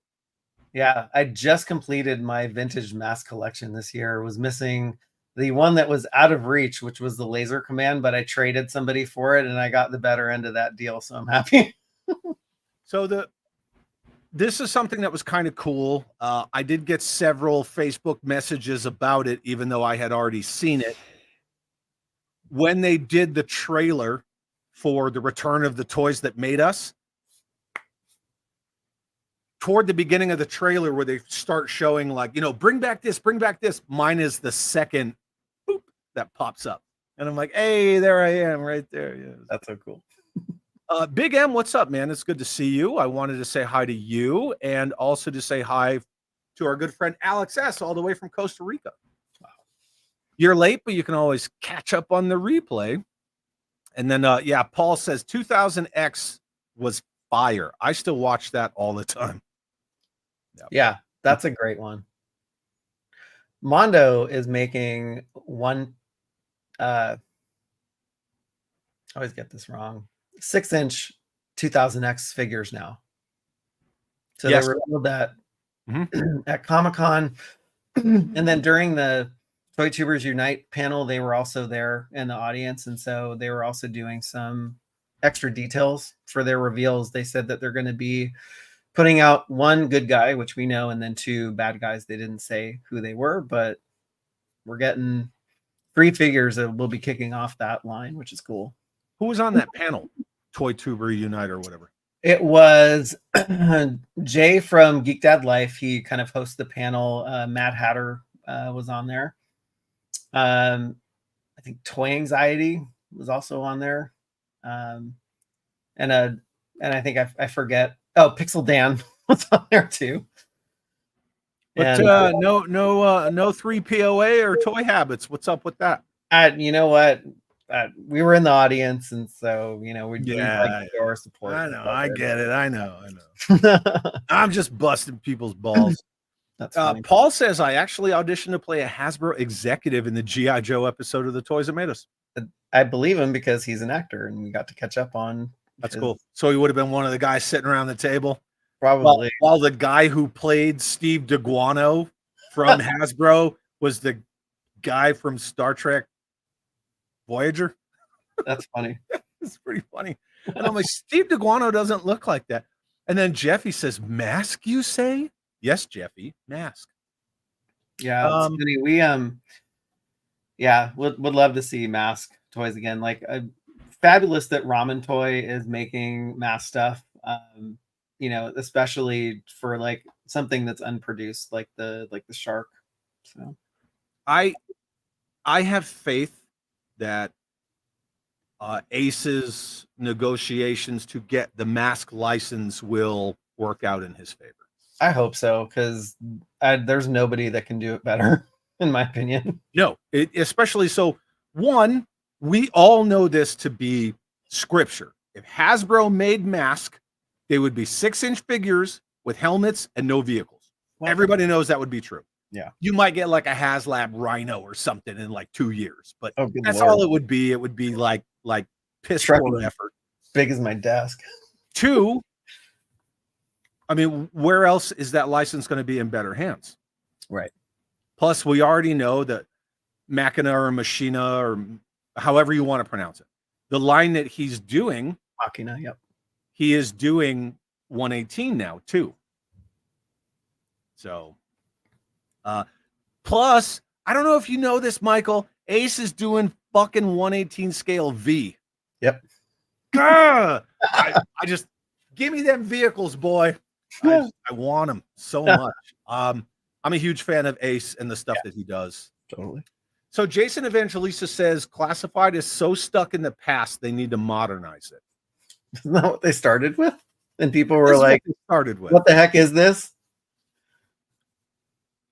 To me, this is part of the argument of, I have that the merch design and that catchphrase that never go full classified. It doesn't mean don't collect it. It just means that like there's so many more layers to it.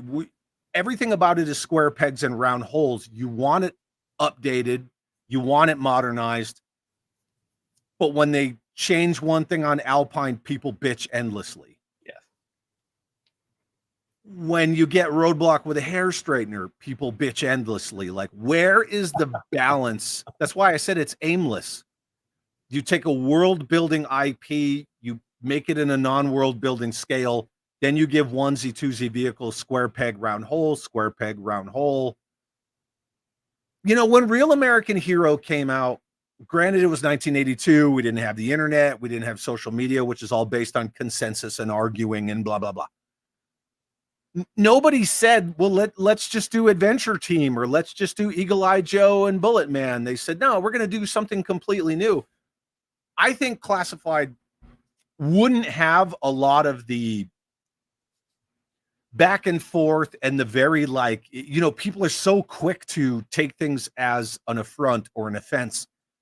if it was new, if Falcon's the new general and Snake Eyes is a moniker now, so it was, you know, it stopped being a dude when the original Snake Eyes died. Spoiler alert.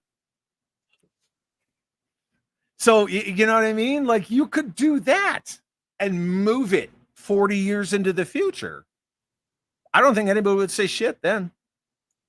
But when you're just doing Marvel Legends wearing a real American hero's skin, People have something to say about it. I'm sorry. I went off on my little soapbox. Media Clash says the F-14 is pretty iconic. I'd be down for F-15 so I could get some Seekers. I took the G.I. Joe Storm Eagles, you know, the 90s squirt gun based on the YF-23.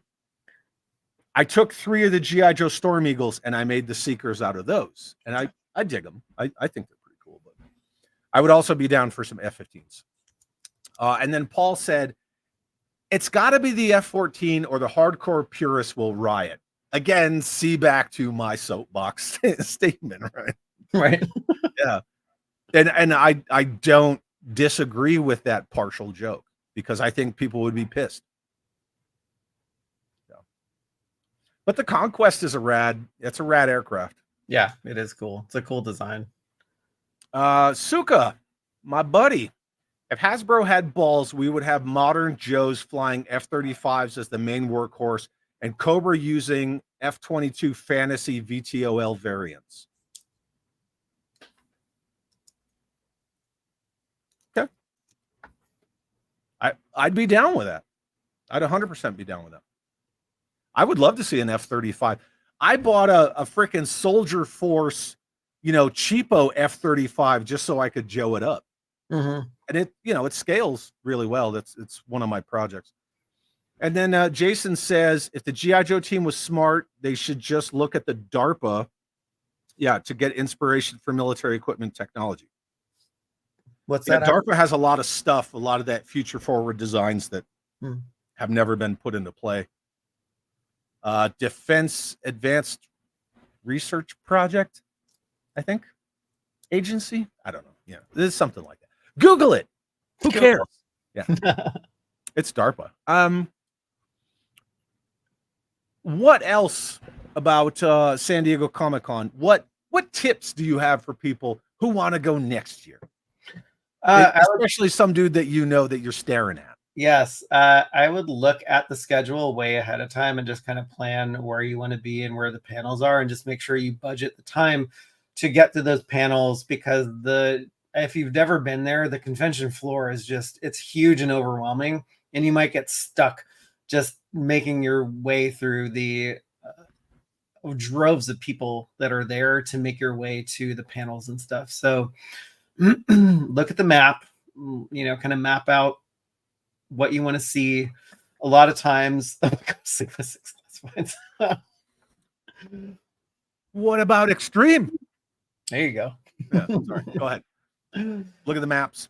Yeah, look at the map, budget time, arrive early. You know, just you're going to be waiting. And so, like, if you're not a fan of lines and if you're not a fan of just like waiting in general, just be prepared for that, because you do some waiting and you're going to stand in line. So if you're not like down with that, you're not going to have a good time.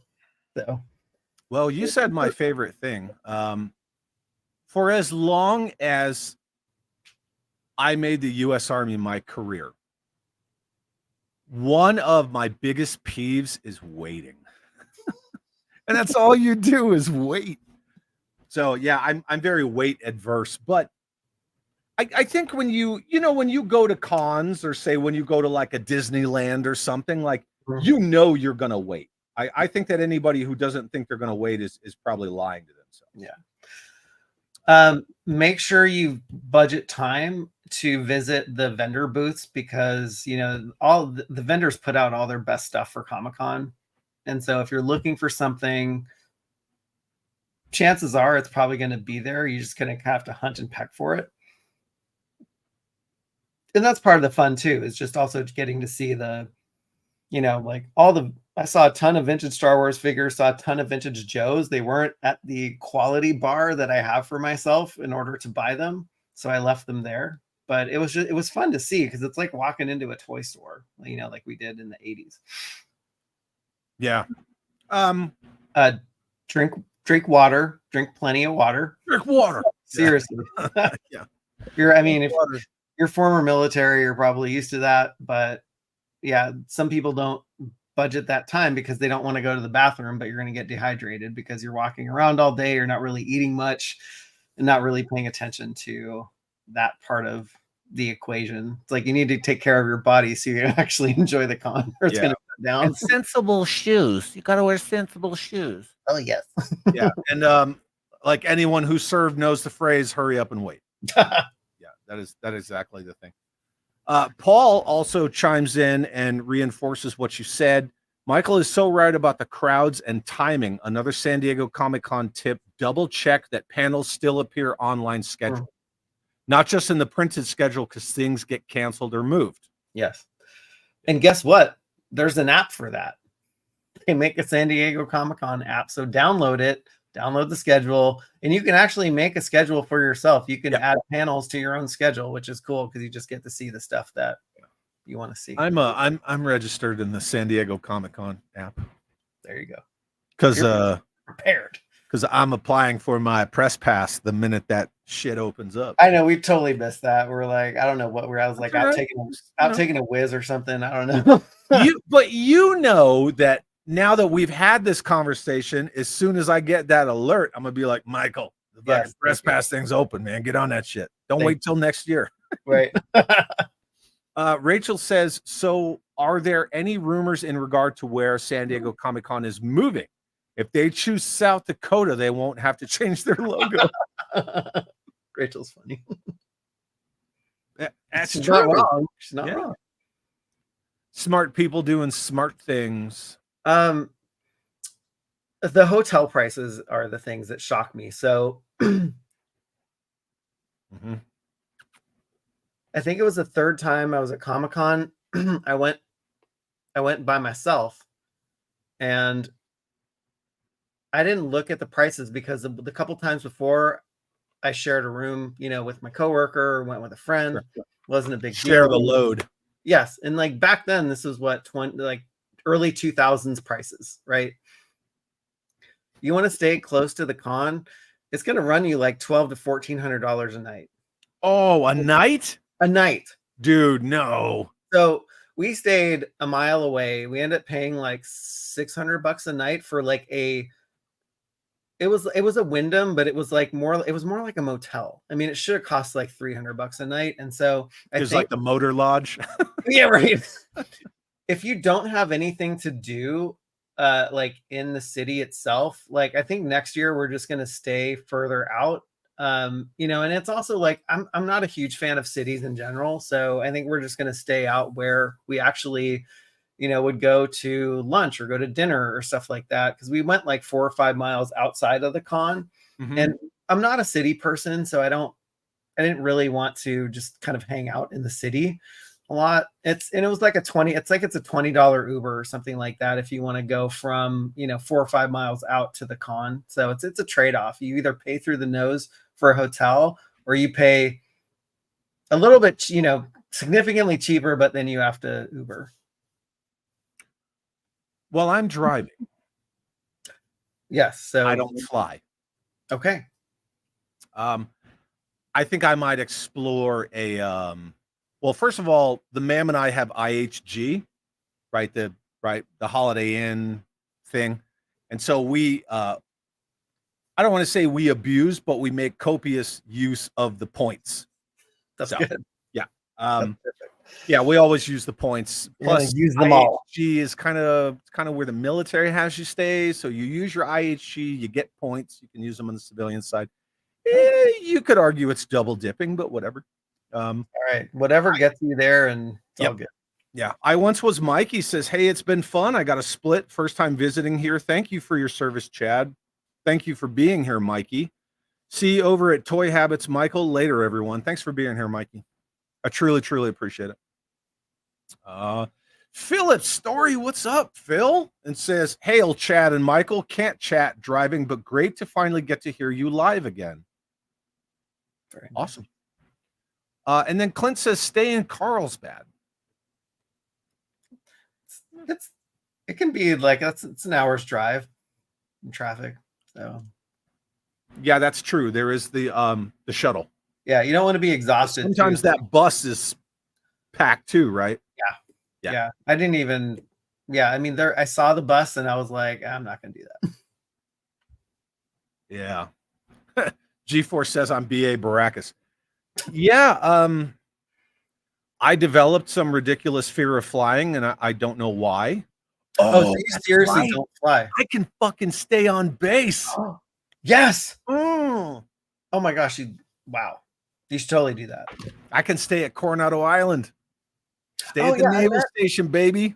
I met another YouTuber who was doing that same thing, former military, and was staying on the naval base. So yep, totally do that. Yeah, you stay in the TLF, right? Temporary lodging facility. Thank you, Matthew. I totally forgot about that. And yes, I pity the fool. I was flying home from Fort Sam Houston in San Antonio to Albuquerque, coming home on like holiday block leave or some shit. I remember I was in my dress greens, so it was definitely like a block leave thing. I was sitting in my seat. I was having an alcoholic beverage. This is before I recovered many, many years ago. You're talking like 97, 96, 97. And all of a sudden, my mind just told me like these things crash. And I have never gotten out of that. Oh, wow. But you can put me in a military helicopter and I will go to sleep. Okay. So I don't get it. It's weird. I can't figure it out. And I've been flying since I was an infant. Mm-hmm. Never had a problem with it till that one day. And now I will not.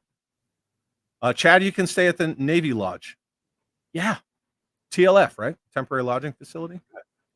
And then Matthew Mahler also said, the G.I. Joe team used to go to Natick Research Center and look at all the future soldier things. It's not far from Hasbro. That is true. They did. And in the 60s, as they point out in the Toys That Made Us, they went to that National Guard Armory. Hey, babe. They went to the National Guard Armory, and the general was like, yeah, what do you want? And just gave them a bunch of weapons, which would never happen today. That's crazy. No, not at all. That's pretty absurd. Wow. Yeah. Velvet Platt says, my husband is a pilot, so we fly all the time. Well, come on then. You want to say bye? Oh, say bye. I'll just say bye. Oh, so cute. Say bye. She's so pretty. I'll probably bring her next year. Probably bring her with me. You know, she got that vest and shit. Hey babe, G-Force Racing says hi. G-Force Racing says hi. And then there's Michael from Toy Habits. Hello. Oh, hi. Oh, look who's here. It's the Rim. What's going on? Nothing. Yeah, G-Force Racing said hi. Hello. We were about to call it a night. Cool. Right on. All right, Michael. Final thoughts for everyone in the chat? Yeah, I mean, if you get a chance to go to SDCC, like I would, if you ever go once in your life, just go once. It's an event of all events for all pop culture. So you're gonna find, if you don't like toys, which most people do who watch you and I, but there's something for everybody there, and it's just a cool thing to experience with everyone, literally everyone. Yeah, and that was one question I wanted to ask you before we called it a night. What would you say the percentage is? Because there's a little bit of everything, right? They still do like the Marvel Hall H panel shit because, right, obviously RDJ, Victor Von Doom, which kind of, I don't know why, but obviously they're still announcing all that stuff, right? So they have the movie stuff. Do they still do a lot of comics stuff? Because I don't really see that anymore. I don't either. The only thing that I see comic related are the vendor booths that have all the comics. So that toy store that we went to before the con in San Diego, they were going to Comic-Con, but they were leaving all their toys behind. They were only bringing their comics. Okay. So, yeah, but there I did see comic panels there too, just kind of thumbing through the list. but yeah, I don't know how big of a draw the comics are anymore, aside from like, you know, the movies, the toys and stuff like that. So, I mean, I'm sure there's a draw, but I just don't know. Yeah, What JLS said Skybound was big there this year. That would be cool. I would have got down with that Dark Energon stuff. That's right, because they had that massive panel about how now they're, instead of like Scarlet, Duke, Cobra Commander, blah blah blah blah, they're doing like a GI Joe. That's right. They did have that reveal. Yeah. Do they still San Diego at the San Diego Comic-Con? I don't know. What about vendors? A lot of vendors? There's a decent amount. You know, there's vendors that specialize in toys that we collect, and there's not like one vendor. Like you'll see anime vendors, you'll see non-sports card trading vendors and stuff like that. Right. But there's a decent amount. I would say like from row 1000, you know, down to 100, there's a good chunk of the floor that has some cool stuff that you can see. To just hear that without being able to visualize it, row 1000 down to 100. That's all? Crazy. Yes. Clint, is San Diego Comic-Con exclusive to San Diego? Yeah. He got you. Mother. Clint's one of our crew members, so I didn't pay him to say that. Good job, Clint. Good job. I'm proud of you. Clint's hilarious, actually. Proud of you, buddy. Well, but the Comic-Con name is kind of like the CrossFit name, because they had New York Comic-Con, San Diego Comic-Con, right? London. Comic-Con is its own thing. Mm-hmm. Whatever comes in front of it is just the location of it. Yep. Yeah. Yeah, exactly. Yeah, so there's London. Yeah, we try and cover all the Comic-Cons. This was the first time that we ever tried to cover one in person, and it was really, really hard to do. And actually, since you do a lot of walking, I did bring my laptop and a hotspot, and so I tried to get some stuff up on the site, because the way that my mind works, I can't move on with something if I don't get it out of my head and on either paper or the internet. Yeah. Yeah. I don't know. You know, I went to New York Comic-Con a long time ago. It was cool. It was busy. You know, it's right over by, well, it used to be over by the Parkway. Anyway, it was in like East New York by the docks and all that stuff, and not a very large building. So I don't know. Are they even still doing New York Comic-Con? Yeah. I'm sure it's moved since back then, but I'm excited to go to San Diego Comic-Con. I'm excited for you. Yeah. Well, hopefully you come next year. Yeah.